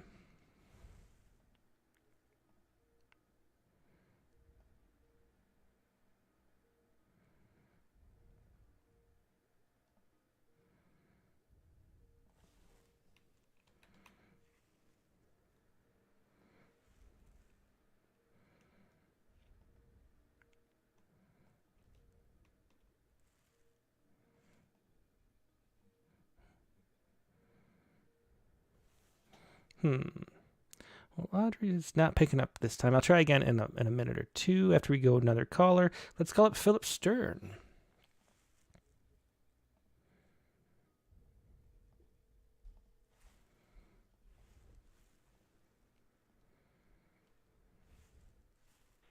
Hello. Hey, Philip. How you doing today? Good, thank you. How are you? I'm doing great. That was a really fun show. I enjoyed it. So what do you have to share with us? Okay, I have a Rebels prompt. Okay, I have it right here. Is there anything you want to say to introduce it? It's actually, many people see rebellion as positive, and it very often is, but this is a negative angle to the topic. Yeah. Okay, well, go ahead whenever you're ready. Okay. Rebels. 1. Milton Satan was a rebel. He had his reasons, but the consequences for boy and girl were awful. 2. The big sister was a star act to follow. As a child, Will often woke to the reveille of rebellion, once scratching his name on the frame of an old Windows secretary, once kicking a hole in a hollow core door. In high school, he had friends, did pretty well in his classes, played volleyball and soccer. Excuse me. It was not enough. He got a job, saved money, and when he turned 17, took a driving course, bought an old red Civic, and was ready to rock and roll. A little wine, heavy metal sound pounding on the radio. With 2 girls in the car, he drove to Snake Hill, where they all played the form of musical chairs, old Chinese fire drill. At a red light, all would jump out, run around the car, and before the light could change, a different driver would take over. He was speeding around a curve when they crashed into a fence. Linda broke her collarbone. Bella had life-changing back injuries. He suffered a broken leg and guilty trauma for life. Yeah, thanks so much for sharing that, Philip. Rebels. Thanks. Appreciate it. It's always a pleasure.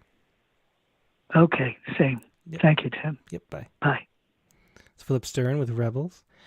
And let's circle back and try. Let's see. Try Audrey again, because it just didn't ring. But I'll try the phone if this doesn't work this time.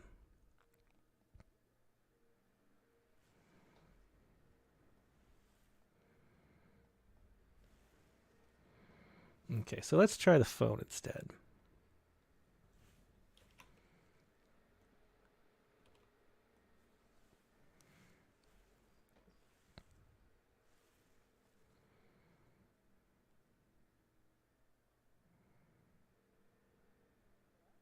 Hey, Audrey. Sorry we couldn't connect on the Skype. Oh, I hear myself in the background. Can I mute that? Yeah, I'm gonna Okay. shut you down and move away.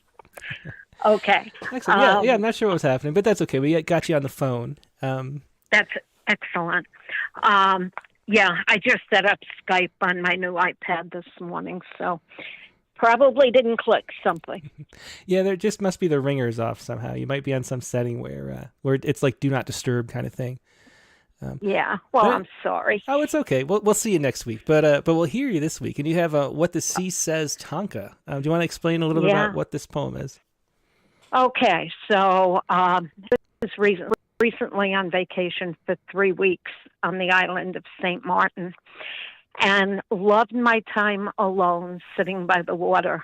And this series of Tonka, which is 57577 syllables, is a conversation between me and the sea.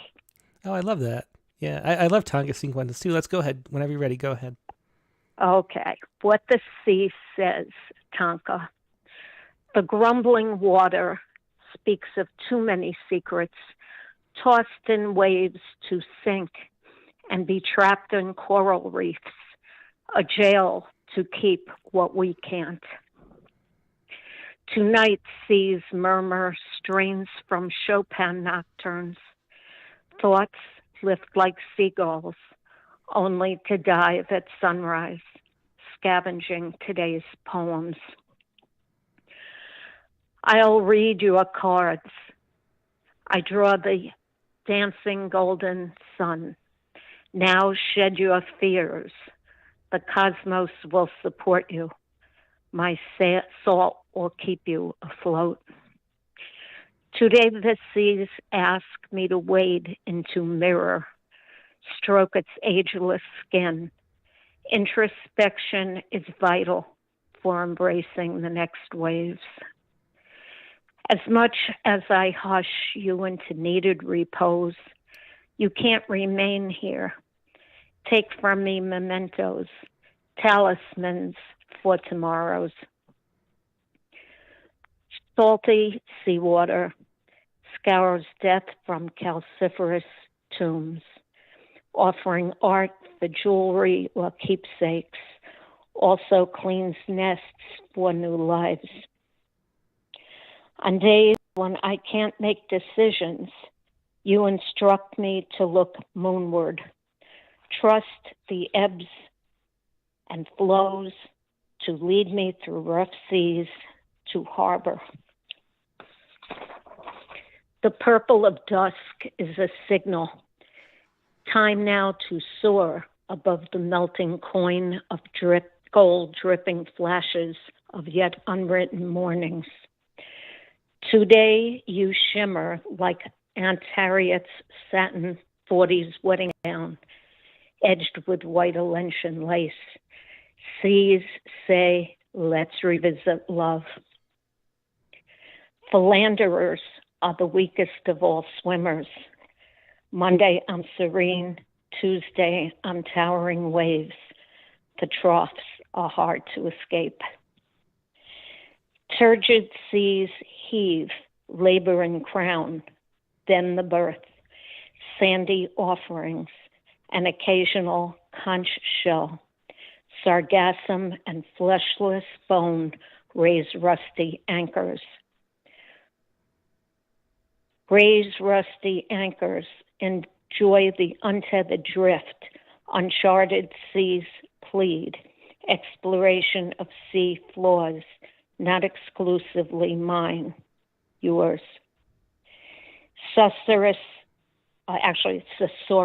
of sea voices, barely a whisper, no sage word spoken.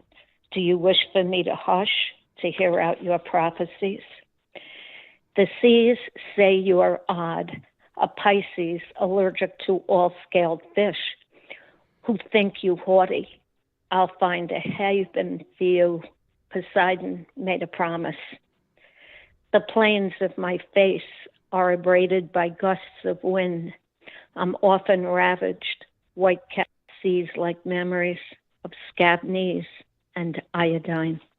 That was wonderful. Thank you. Yeah, thanks so much for sharing that, Audrey. That was What the Sea Says, Tonka. I love that we got to go on the vacation with you and share your thoughts that way. It's the perfect use of poetry. Now I have to go back to continue the series, don't I? Yeah, excellent. Good excuse. Well, I hope you enjoyed. I'm glad you got a good vacation, too. Oh, thank you, Tim. Yep, take care. Okay, thank you.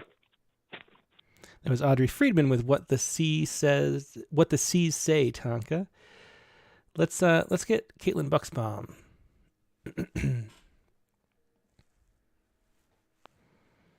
Hello. Hello, Caitlin. How you doing today? Oh, not too bad. It's been a week, but on the upswing now, I think. So. Well, that's good to hear. A whole new week yeah. too, by the way. Thank goodness. So what do you have that you wanted to share? A poem that I wrote last night. Excellent. Hot off the press. Yeah, when I got the prompt, or when you said the prompt last week, first thing I thought of was a poem I wrote about a poem called Insurrection, about some of the events from the summer of 2020. Mm-hmm. But the next thing I thought of was, it's an old poem now, and the next thing I thought of was a song by Angels and Airwaves that's called Rebel Girl, and it's on an album that came out a few months ago. And I was thinking about it all week, and I was like, well, if something comes of it, great. If not, oh well. And then last night, very unexpected content, because the song is not, the poem is not what the song is about. Those are different things. But anyway, this is what I have. So excellent. Well, I'm glad something came of it. Yeah, let's hear it. Rebel Love. Oh, and I don't know if did I say golden shovel? I don't know if I did, but it is. You didn't. Ah, okay. There you go. Yeah, it is. I see it. And a golden shovel, for people who don't know, is the epigraph there is written out in the last words of each line. So dance, my little rebel girl, and show me how you move is from the poem. Oh, I can't get, where's this? Okay, there we go. So I'm just trying to get your video. Oh, okay. Okay, here, go ahead. All right, Rebel Love. The day my aunt dies, I watch the snowflakes dance for hours. I text my 3 closest friends, my unlikely heroes. They console me, and little by little, I become grateful. As much as I sometimes rebel against the idea that I am loved, I am that girl who is blessed beyond measure, who lives and breathes the kindness of others. If I could show just one of my loved ones what they mean to me, I would hope they'd see the light they carry, how it fills my heart and reflects off my eyes. I'd pray you, dear reader, would feel just as driven by love to move. Excellent. It was Rebel Love, Caitlin Bucksbaum, and I love that form, the golden shovel too. Excellent use of it. That's one of the newer forms that's really taken off, I'd say. Yeah, I definitely enjoy those. Those are my top 2 right now, I think, are the golden shovel and Lennon lyric. So very cool. Well, yeah. Thanks. It's always a pleasure talking to you, Caitlin, and hope you have a good. You got a lot of Sunday left up there in Alaska. What time is it? Is it 7? 9:45. Oh, so we're only an hour. Oh, you're only an hour back. Yeah. I'll stop feeling sorry for you then. Well, when I wake up before the show, I set my alarm for. But I've been subbing every day, substitute teaching, so I'm getting up early anyway. I gotcha. So well, I'm good now. Don't worry about me. Okay, thanks, Caitlin. Take care. Yeah, you too. Bye. Yeah, so that was Caitlin Bucksbaum with Rebel Love, a golden shovel, the form invented by Terrence Hayes not too long ago. Let's call up Guy Chambers. Let's see, we have a whole bunch of people. Oh, here's another first-time caller. Let's try. Let's call up Karen Marker, actually, and then we'll do Guy Chambers. We'll do Jerry Stephenson too. We have Richard Westheimer here. We have Bev Wendell Atherstone, Zachary Honeycutt, Carolyn Codd, Patricia Casey, and Guy Chambers, who I already mentioned. Okay, so let's do this first-time caller. It's a Karen Marker.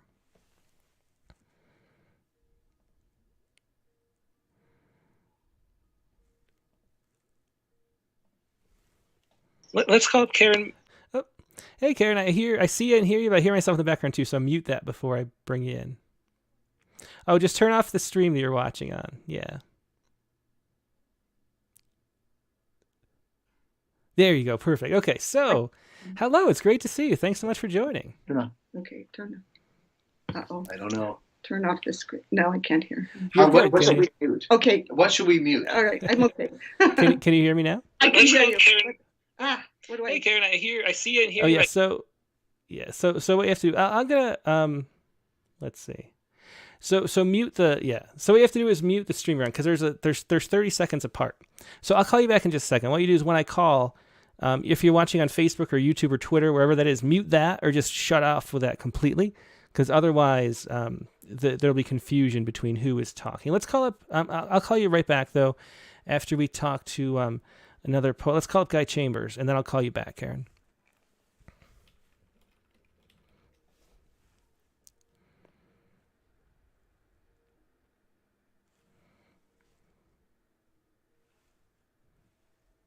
Hey, Guy, how you doing today? I'm doing great. I have you on mute because I was muting Karen. Yeah, so how you doing today, Guy?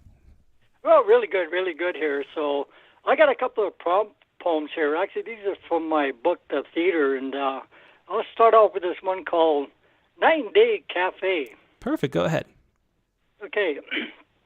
In tough, hanging cool, night chosen, night crawler. Ridge nose, stiff neck, in your face scars, veins speaking out. Long bow, thick lip, cold leather jacket, trash jeans. Tough enough, blood-stained shirt, jackknife in the back pocket, the proof of worth. Table-fisted, black coffee straight up, piss-talking, showing off scars to intimidate the earless at the other table. Zero herald world, torn law, leaves no quarter. Underpass, salty rooms, grinding to the bones, is here to stay, never to go away. Desperate heaven in a booth, throne, the shrine jukebox, a friend indeed. Huddle around a piece of pie and a cup of coffee. Ego rising in the knife before day cafe. Heat in the air. Night dogs driving by slowly, peeking in. He jumps up with his rage, finger at the window as they slowly drive by. This is my place, so get out of my face. The king has spoken.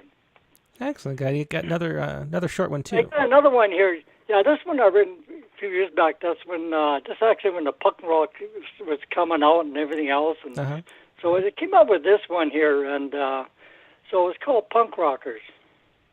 Eyes bugging out, hair screaming, grinding teeth, banging heads, spitting out ideas, others throwing them up. A revolting dream in a pigeon show. Just spoiled brats in toilet bowl hats. I love that. This show just something different. Yeah, because this when it first came out, they're doing all throwing stuff around and everything else. They're revolting and everything else. And so I just came up with this. Came up with the last line there. That's what came up with it. Yeah, that's fine. I love that last line. So you said, Guy, that this is from your book. What book is that? Yeah, my book is called The Theater, and it's a story all done in poetry about a person who is homeless, living in the streets and that. And these two here are some couple of characters that are in the book. Like it says, the whole story done about this person homeless, and these are just kind of people. Gives the kind of the atmosphere of the place and all that, and like say even myself when I wrote the whole book there, like everybody said, oh, you wrote a story in poetry. Yeah, it's a whole book and all this. It was about him and about the environments and everything else, and like he was born and living in poverty all his life and that, and then one time after he gets old, he realized there's a better life out there. He wants to get out of that cycle and make a better life for himself. But he's going to have some setbacks and struggles and trying to get out of it. So No, but you got to read the book to find out does he get out or not. So. Excellent. Well, thanks so much. Let's check it out, Guy. Thanks so much. Okay, thanks a lot. Talk to you later. Yep, Bye. take care. Bye. It was Guy Chambers with 2 poems, Punk Rockers and Night and Day Cafe. Okay, let's call up Karen again, Karen Marker, and hopefully we'll get this working right this time. Once you get over that cycle and Hey, Karen. Yeah, so mute. Can you? Okay, you're good? Okay. Yeah, so what it is it's like one of those old radio shows where there's like the FCC delay, except it's the interweb stream delay. So you have to shut off the mute your stream as you're calling. So what do you want to share today? It's great to see you, Karen. Thank you so much. This is an incredible show. I'm so glad I discovered it. Yeah, I'm so glad you did too. And I've been actually thinking so much about book banning. That's a topic I wanted to read about. Yeah, for sure. It's actually interesting that it's spiked up because in the spring issue was at the printer, and I talked a lot with Janice N. Harrington, who's a librarian for the Librarian Poets issue, about the crucial role libraries play in keeping censorship in check, because libraries are sort of the last defense in some ways for for Fahrenheit 451 to come true. So then this boiling up. So you wanted to write. You have a poem about this. This is Caged Bird Legacy. So do you want to explain a little bit about what? I will. I didn't. I wrote this a little while ago. Not to any specific article about the book banning, but I actually was introduced to Maya Angelou by a teacher soon after I Know Why the Caged Bird Sings was published. And so this poem came out of that. And that teacher ended up teaching with Maya Angelou. It was a high school English teacher who became a professor with her. And so a lot came back to me as I reread her book that I hadn't read since high school. So Caged Bird Legacy from Maya Angelou. In those years when dreams were dying, 4 students' blood on grass where I'd been standing, and no one found guilty. Your tales of an American childhood got into my head, flapping wings, wild, mad against the bars. Before there was talk of banning your book, my 11th grade English teacher assigned I Know Why the Caged Bird Sings. Of course your name wasn't Mary, would never be reduced to that from Marguerite. You became a best friend, confidant, my muse. With a crippled uncle, Maya, like your brother said with a stutter. I fell in love with the freedom of your feather dance, your way of writing poem stories. You whispered things to me in the suburbs I'd never heard about being Black, female, coming of age, what had made you stop talking. You burst open secret shames I thought were just mine. I'll list the mess of a family, my country. When I took up a pen, followed your flight towards the sun, worked for years in Oakland schools with kids who struggled, listened to graduating kindergartners sing while I wept, I heard you say, you must not let cages constrain you. There are so many names to remember, but I never forgot you'd been the first to teach me the words of their song, shown me how to lift my voice like theirs, till earth and heaven ring. A wonderful poem and a great tribute to the way, the importance of books and why they shouldn't be banned. Thanks so much for sharing that, Karen. Thank you for letting me read. Yeah, and where are you calling from? I forgot to ask. I actually am coming from Oakland, California, and I grew up in where that poem origins stirred me was Ohio. And I was at Kent State had a high school connected to the university to train teachers, and I was there as a 9th grader when the 4 students were shot. Oh, wow. Yeah. Well, I'm so glad you could be on the show and share that great poem, and I hope you can join us again soon. Yeah, definitely I will. Thank you so Excellent. much. Yep, thanks. Have a good day. You too. That was Karen Marker with Caged Bird Legacy. And yeah, I think the whole book banning and canceling thing, I think we need to, I don't know, find a way to make it embarrassing to want to ban words. I mean, they're words. Let's see. Let's call up,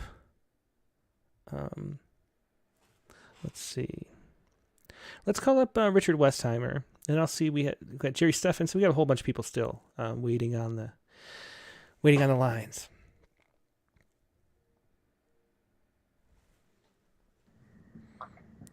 Hey, Dick, how you doing today?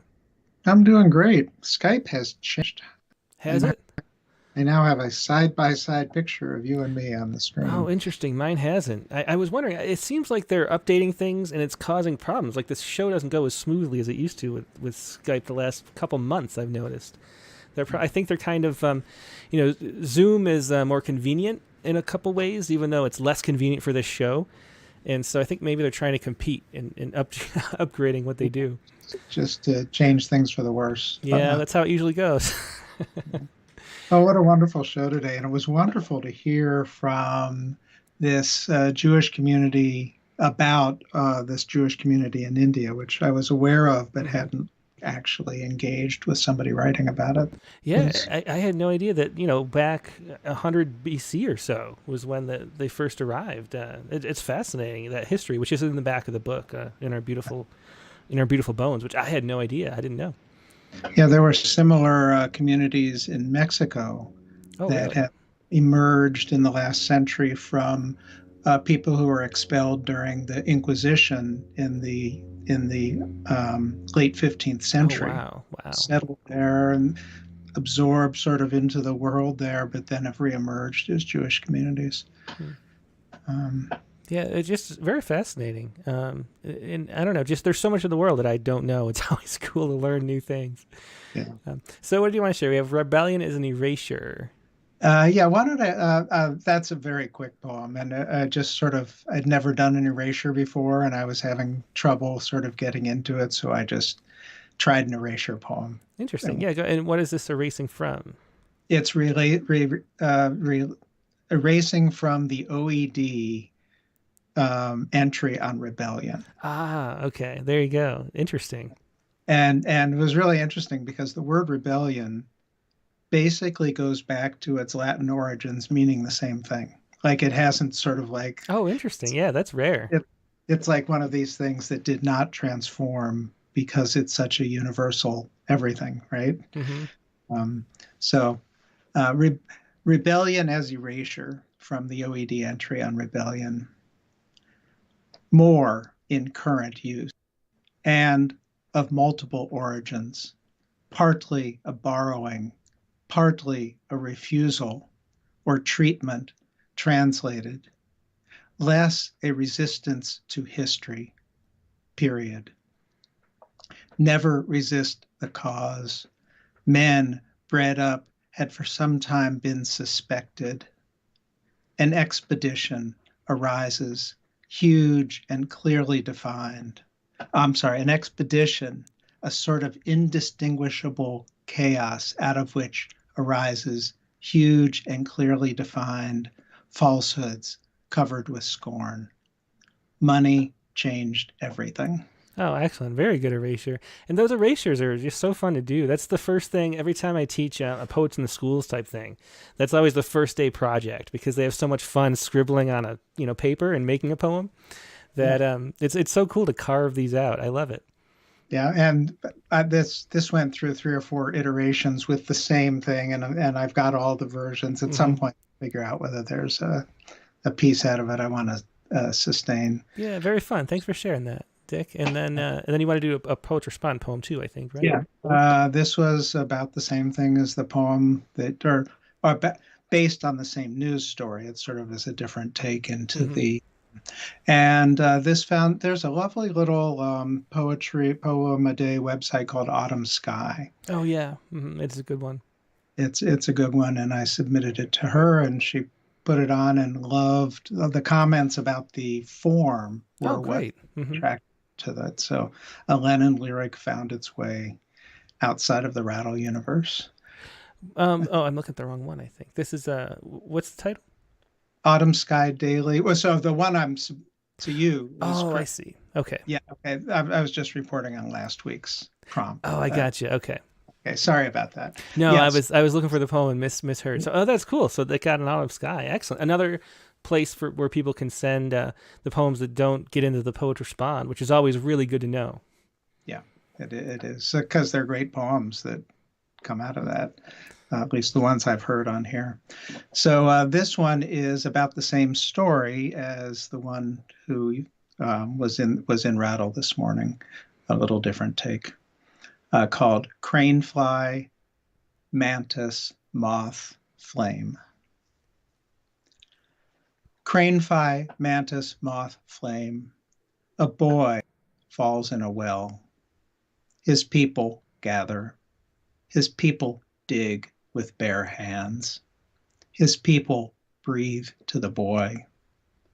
They hold each other. They feed each other. They stand silent, listening. They are trailed by TV crews. We watch from our living rooms, like crane flies stuck to our screens.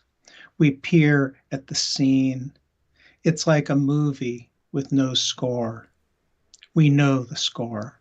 We've heard it before.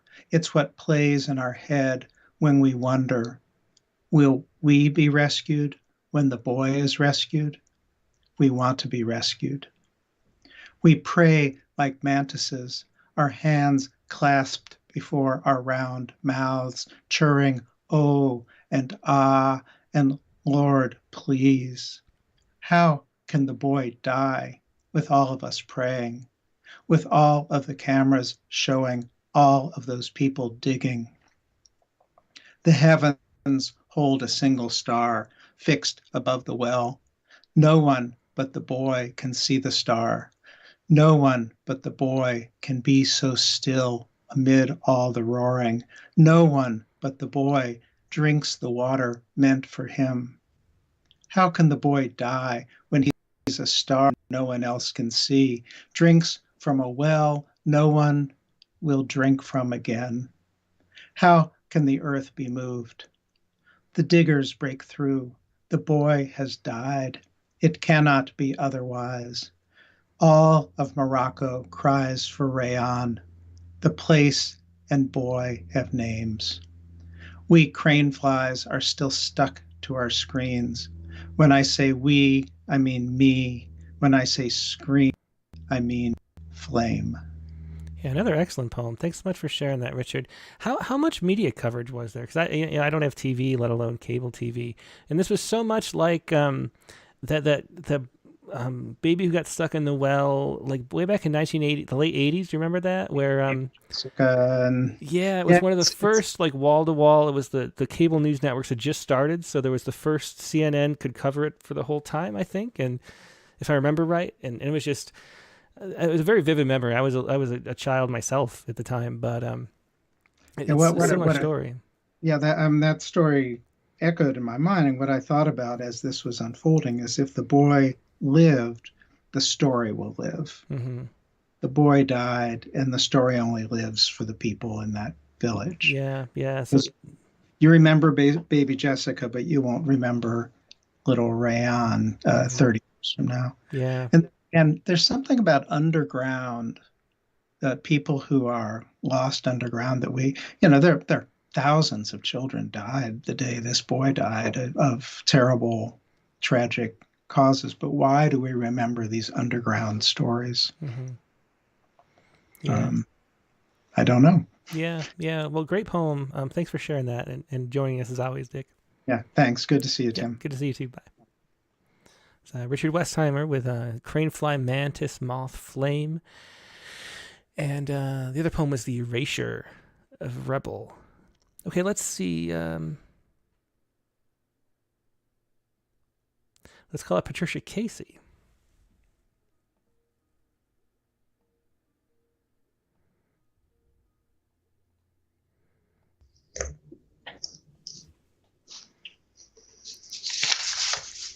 Hello. Hey, Patricia. How you doing today?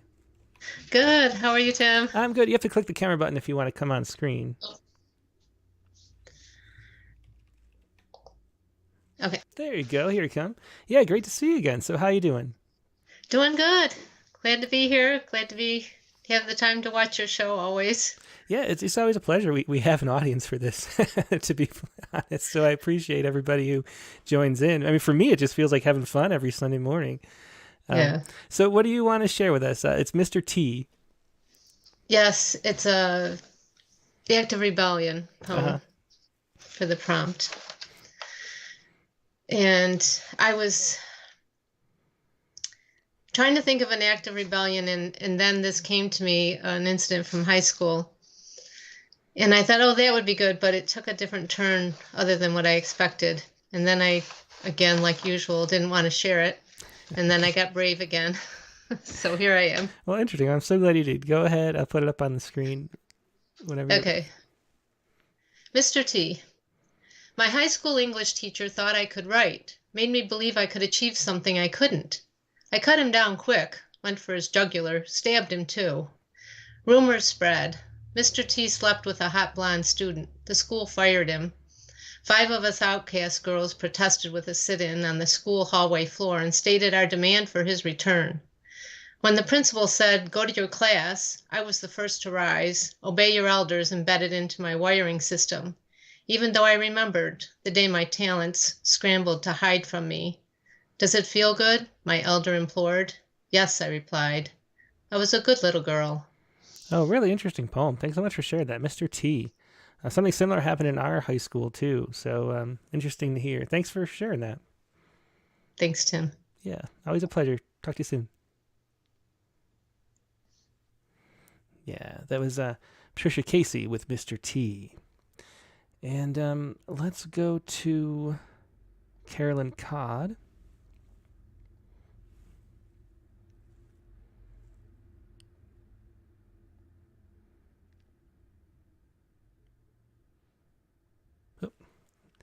Let's see. Well, Carolyn's not answering. We'll try to circle back in a little bit. Let's go instead to Jerry Stephenson.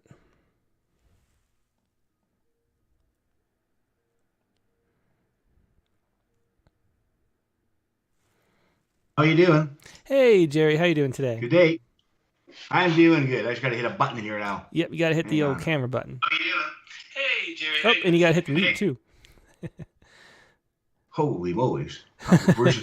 Oh, my God. It's all... And I just had the phone ring on the landline, too. I'm losing my mind. Okay, I'm on. Excellent. Yeah, we're good. We're good. We're good. Yay. So how you doing this week, Jerry? Actually, I'm doing really good. Yeah, I am. Great. Well, you always seem really good, so it's great to hear that. My average is pretty good, I think. That's what helps. I work on the high averages, and today I'm having a higher than average day. Excellent. Bonus, bonus. Great to hear. So what do you have to share? It's a rebellion poem, I think. Up the revolution here, I'll tell you. Actually, my life was surrounded with revolution. I never realized. The prompt got me again. Louis Riel and the Red River Rebellion. I don't know anything about this. Do you want to explain it, or does it Bill. Okay. Manitoba, where I grew up on the Red River, had Louis Riel, that's the guy that tried to overthrow Sir John A. Macdonald and the Métis and the Cree and all this stuff, had a rebellion. The first part of it happened about 1815. It was called the Red River Massacre. Bad one. Yeah. Bad one. Sounds like it. But then in 1860, the Red River Rebellion started, And that was dicey, but Louis Riel had to get out of Canada, lived in Montana for a while. They brought him back, and we had what was known as the Northwest Rebellion. Interesting. And that's what invented the CNP and all this other stuff. Oh, wow. So a little bit of history. And my family kind of arrived in the middle of all this. What are you going to do? It didn't say that in the travel guide. Revolution taking place, please, you're moving right there. My family had to leave Iceland because of a cranky volcano. Interesting. Well, that's a good reason to go. Very good reason to go. As my dad always said, never build near a cranky volcano and always build high. Manitoba tends to flood a lot. So here's the story. Father said, yes, his father and grandfather purchased Louis Riel's horse in 1885. I have no reason not to believe this. My family would have needed a horse. Louis's horse was available, And my family's survival had a lot to do with Métis anyways. When they settled on the west shores of Lake Winnipeg in 1875, they could never imagine minus 25. Iceland doesn't get cold. Winter floods in the spring, but they don't do there either, and it's mosquitoes, and the farming and fishing, unlike they knew in Iceland. Just totally different. It was tough. The dark surprise was the cloak of smallpox that landed on their shoulders. First hit the First Nations and Métis, they lost 40% of their population, that part of the province. Not to be outdone, the Icelanders lost over 60%. They lived together and died together. It was some tough times. But the politics of Louis were tangled with the state and church and everything. Not just the British. The British had a lot to do with it too, and the Canadian thing. So they turned and they tried, and then they hung Louis in Regina. Because they tried him. And he tried them. It was terrible. Anyways, I'm going to carry away. In Regina, about as far away from Winnipeg as you can get back then. Okay, that's far away. It makes kind of the middle of North America. And, they wanted to get him out of the homeland. I'm getting lost. Father claimed that the rope they hung Louis Riel could reach all the way from Regina through Winnipeg, down, make a loop around Montreal, and thread the needle of the government back in Ottawa. Low fishermen, that's my family, okay? Low fishermen, they had no need for all that tainted rope. The horse was a bargain. That was great. I think you invented a new form of poetry too. Well, I'm working. First time I've tried kind of a prose thing. Well, I'm talking about the riffing between every line. Never heard a poet do that before. I appreciate it.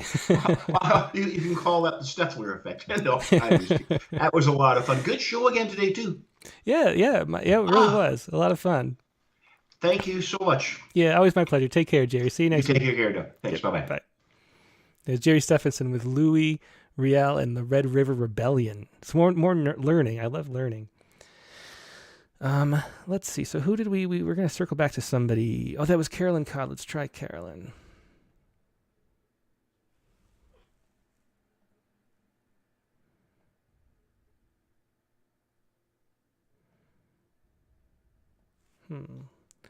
Try the phone.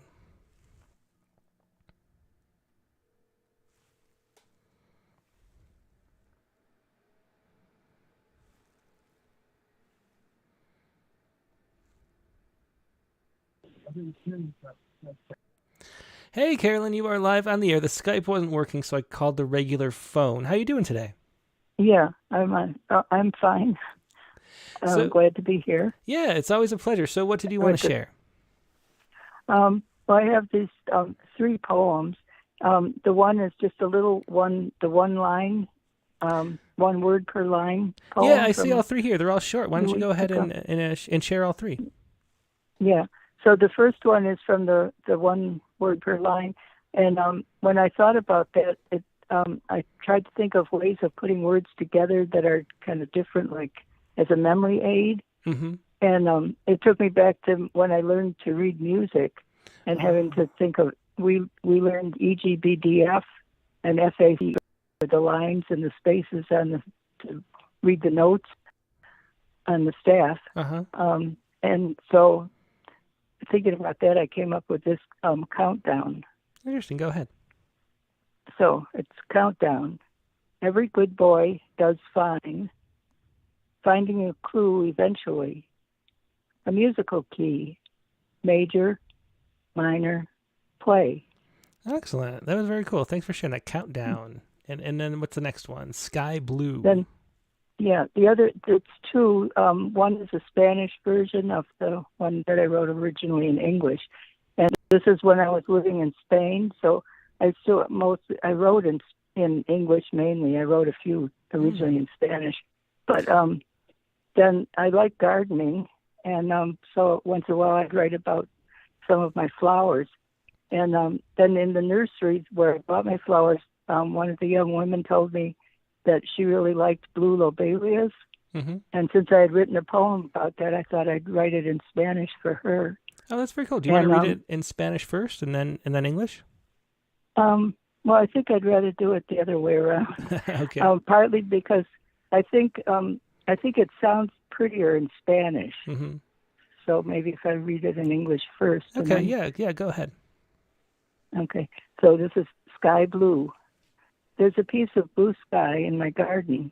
With sunny skies, it blends right in, even though it's planted there in the ground.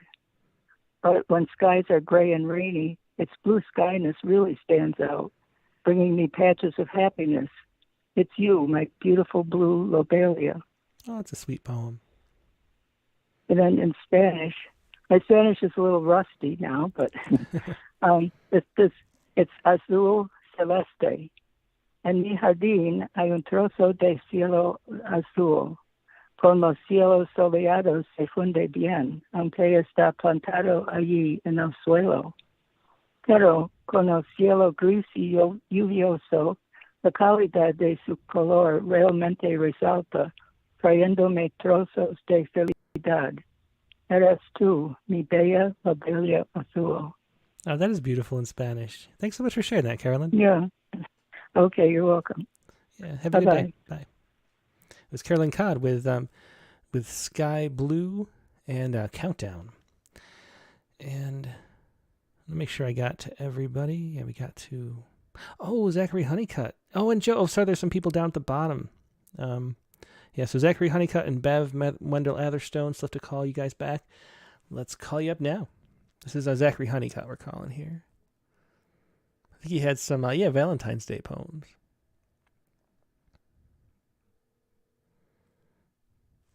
Hey, Tim. Hey, Zachary. How you doing today? I'm doing great. How you doing, man? I'm doing good. So you have some Valentine's poems, huh?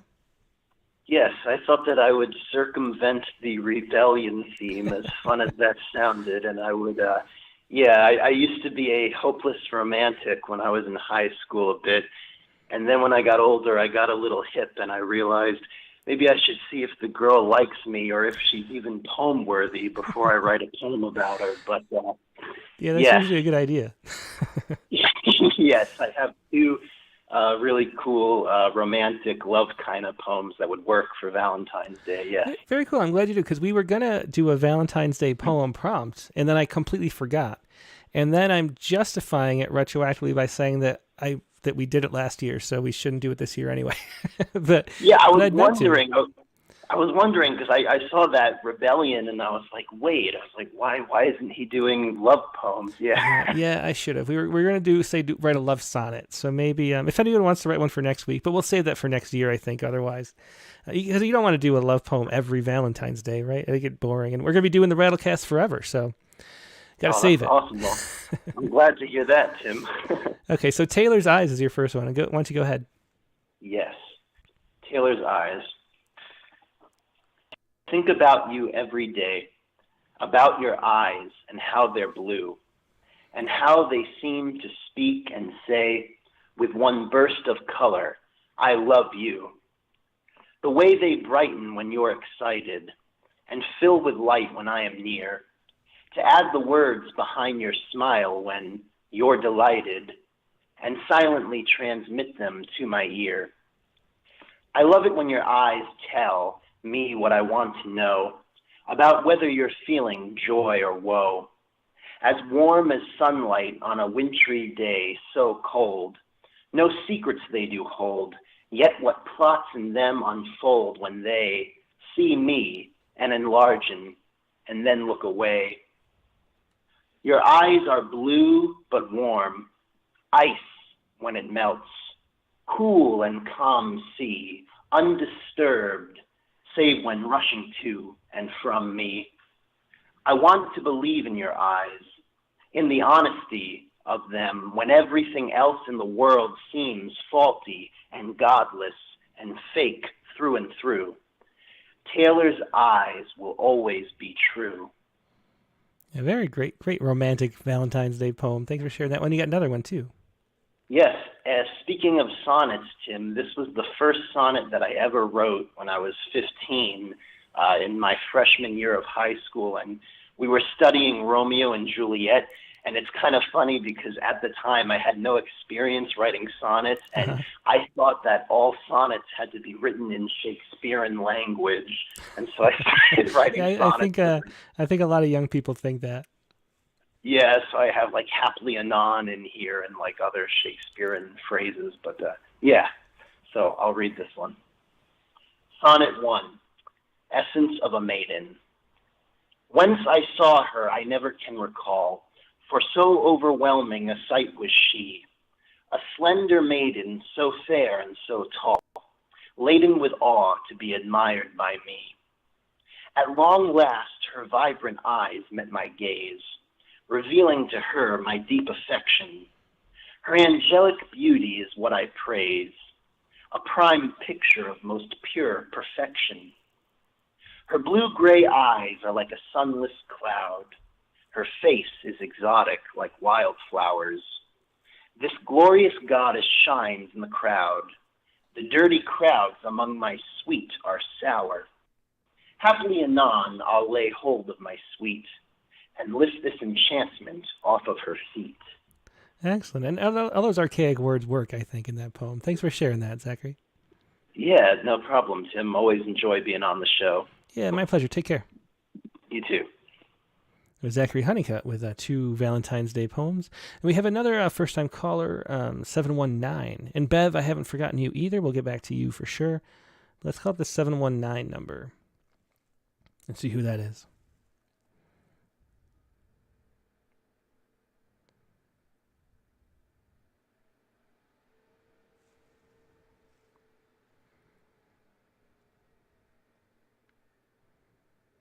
Hey, this is Tim with Rattle, and you are live on the air. Who am I talking to? This is Deb Tannenbaum. I'm so glad you called. I see your poems here. We have Winter Air. Yeah, I got to. I had a. Oh, yeah. Mute the stream you're listening to. Just talk to me on the phone. Yeah. Okay. I ran downstairs because I had to go do something. So now I got to bring up the poem again. No problem at all. So as you do that, explain a little bit what it's about.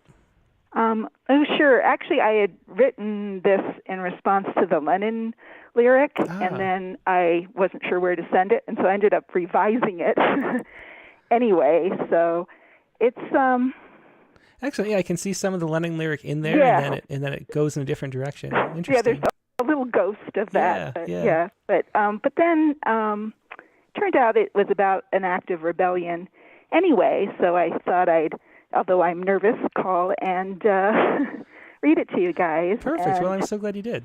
Yeah. So it's called Winter Air. Trudging. Lucy is a small child trudging. Hooded yellow snowsuit, rubber boots, aching for the forbidden fringe of dark woods and icy river, just there at the far, far edge of her barren backyard. Mother stays indoors, forbids river, makes rules, forbids risk, is quick to scowl, slow to forgive. Lucy is a slipping away child, a dreaming one, gazing at sky, sucking on snow, yearning for wild. Oh, to walk on that one wide frozen river, mittens soggy, hazel eyes opened wide, stumbling, falling, crawling through brambles, over stones, snow ice falling from boughs above. She keeps going, steps onto river, thrilled, free, cold, wet, glowing. Lucy trudges upon the river, humming. Mother careens towards her, screaming her name, firing off missiles of fear and fury. Lucy startles, falters. Her steps stop. Her voice freezes. Then her voice unfreezing, keening misery, wanting mother, dreading mother, her animal keening, drawing mother faster. They meet, Lucy wails, mother kneels on ice and rotting leaves, pulls Lucy to her, scolding, soothing, their voices duetting in the chill winter air. Oh, that's a great poem. Such drama played out in that winter air. Thanks so much for sharing that. Oh, well, thank you. It was fun to do it. Yeah, well, I hope you share another one soon. Okay, thanks a lot. Yep, take care. Okay, bye-bye. Yeah, so that was That was a Deb Tannenbaum, and let's put Deb in the phone book so that we know who it is next time she calls. Add contact. There we go. Okay, so I believe that's all the callers. I have a few poems to read as well. Oh, no, Bev, I told you I wouldn't forget you, and I almost did. So sorry, Bev. Let's call it Bev Wendell Atherstone.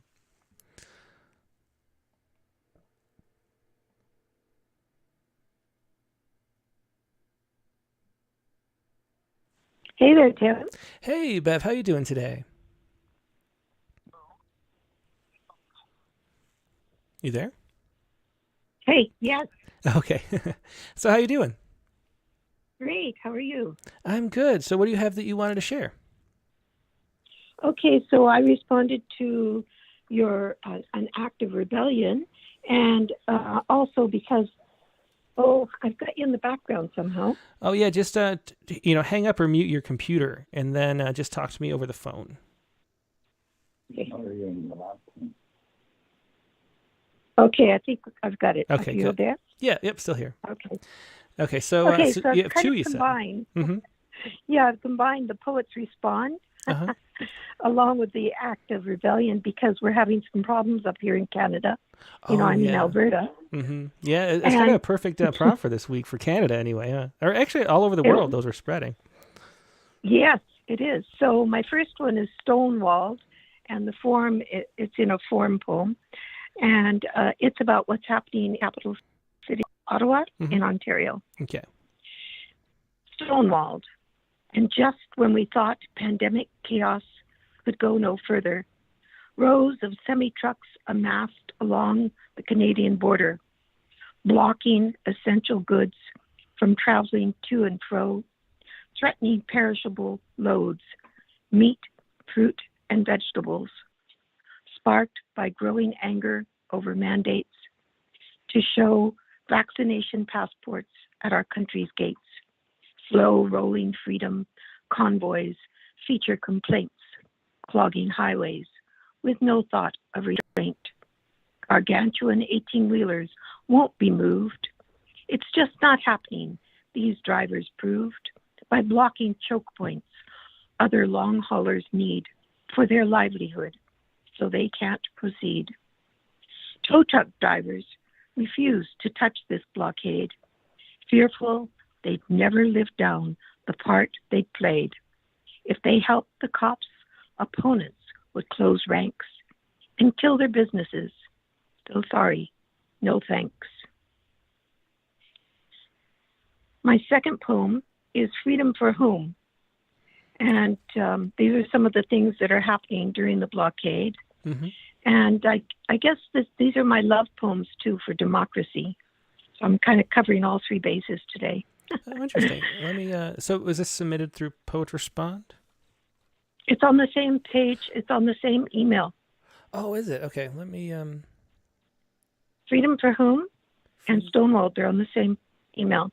Oh, I see. Okay, here we go. You got it? Yep, go ahead. Okay. Freedom for Whom? Shocked families cower under racial slurs hurled from big rigs in a slow roll convoy. Side by side, steel occupiers bulldoze through Ottawa streets, squatting near Parliament, urinating on war monuments, and skating on front lawns. Incessant honking their selfish freedom slogans, they break the city's peaceful rhythm. Police confiscate their jerry can diesel, their lifeline. Aware of the bad optics of police taking fuel from their women and children, they send them in. The police are outwitted, but not the businesses now unreachable who have lost trade. Not parents, as schools are closed. Not residents who see this 18-wheeler grid for what it is, plain old bullying. Hypocrisy screams as those calling for freedom curtail others' rights.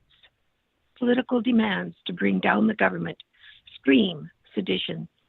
Such behaviors by bad actors funded by dark money are provocations.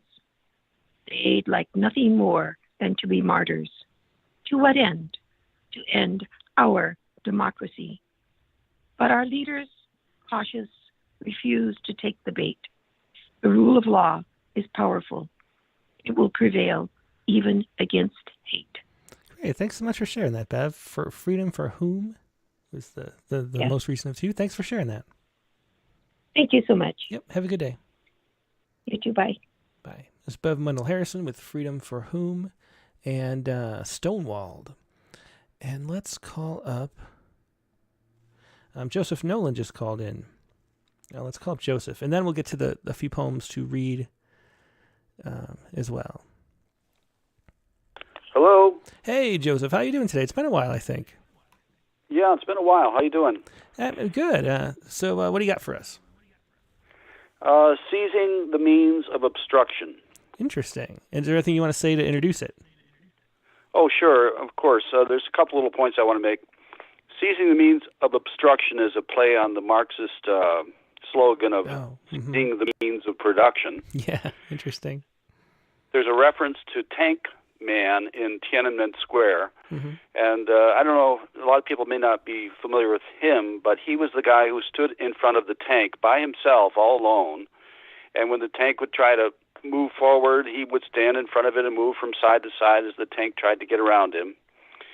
And so we also got a reference here to the TV show from the 60s, Get Smart, with Maxwell Smart, which was, conflict between chaos and control.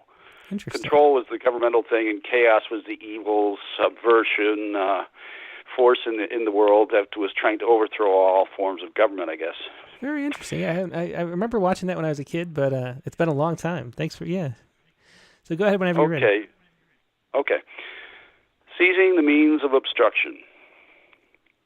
Seizing the means of obstruction against the will of the vanguard, saying enough is enough. Just like Tiananmen Square.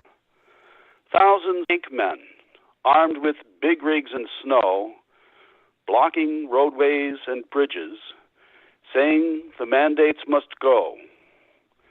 There is a rock and a hard place between chaos and control. Where is Agent 99? Do we need to call Get Smart? It's a bounce back like a Super Ball, and the truckers are in between, encroaching tendrils of tyranny and the ways of freedom we need.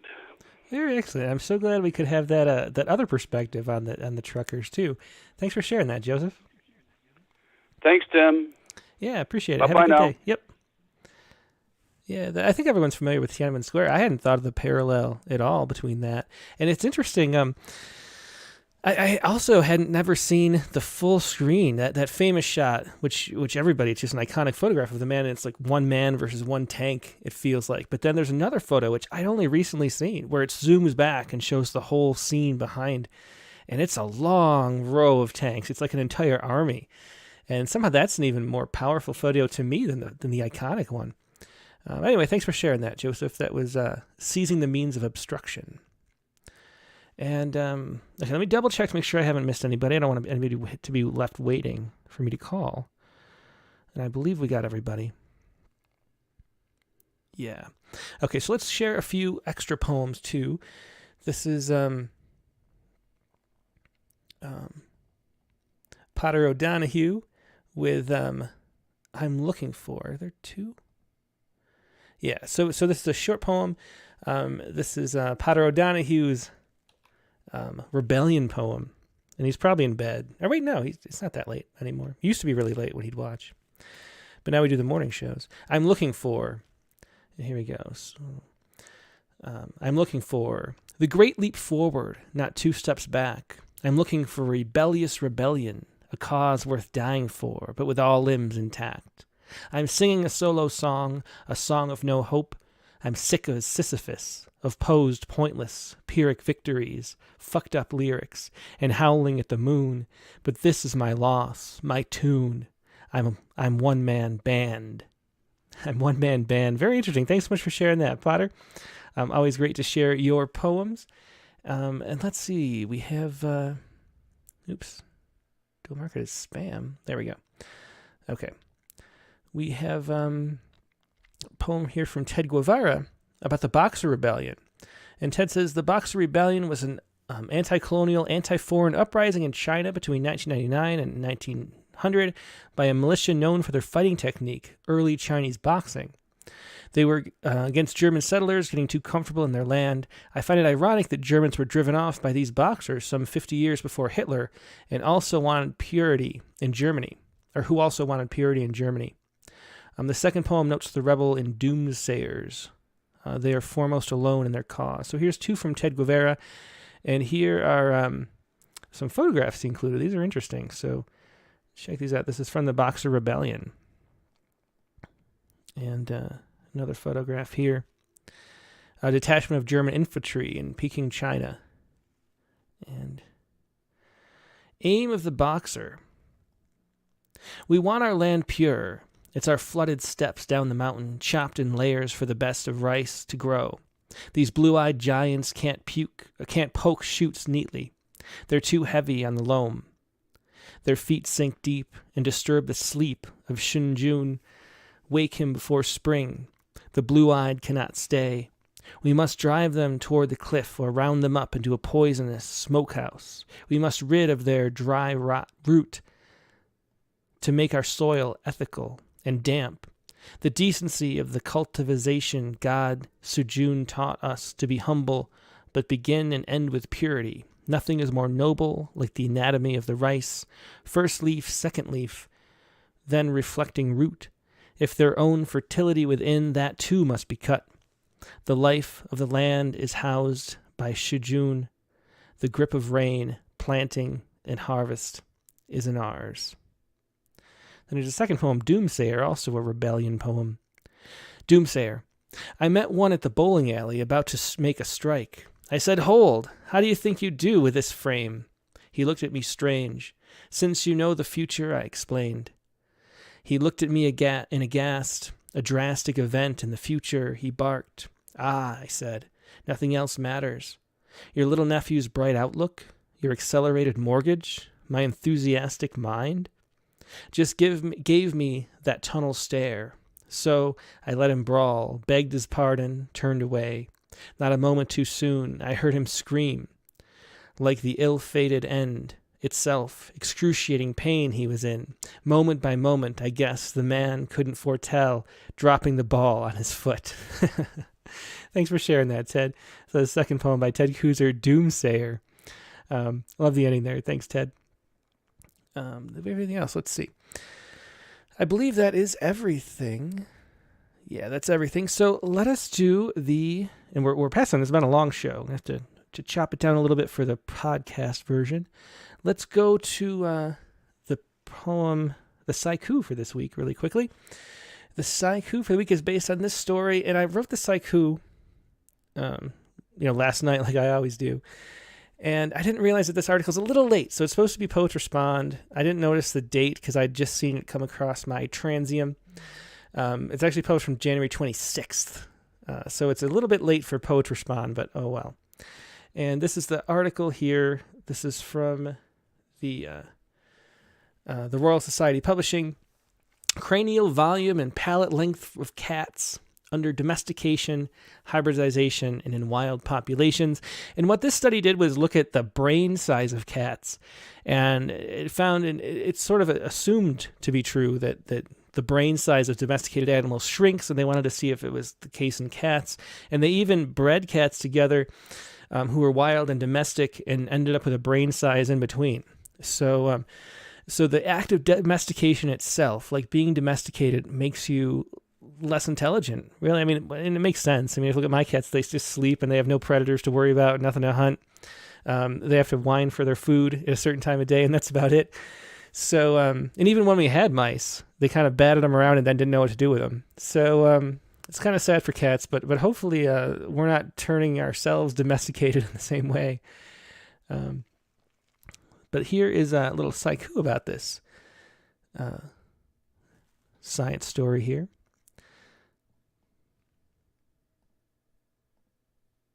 Domesticated cat as strophe. Domesticated cat as strophe. That is your Sciku for today, and that is the show for today. Thanks everybody for joining me. It's been a really wonderful one.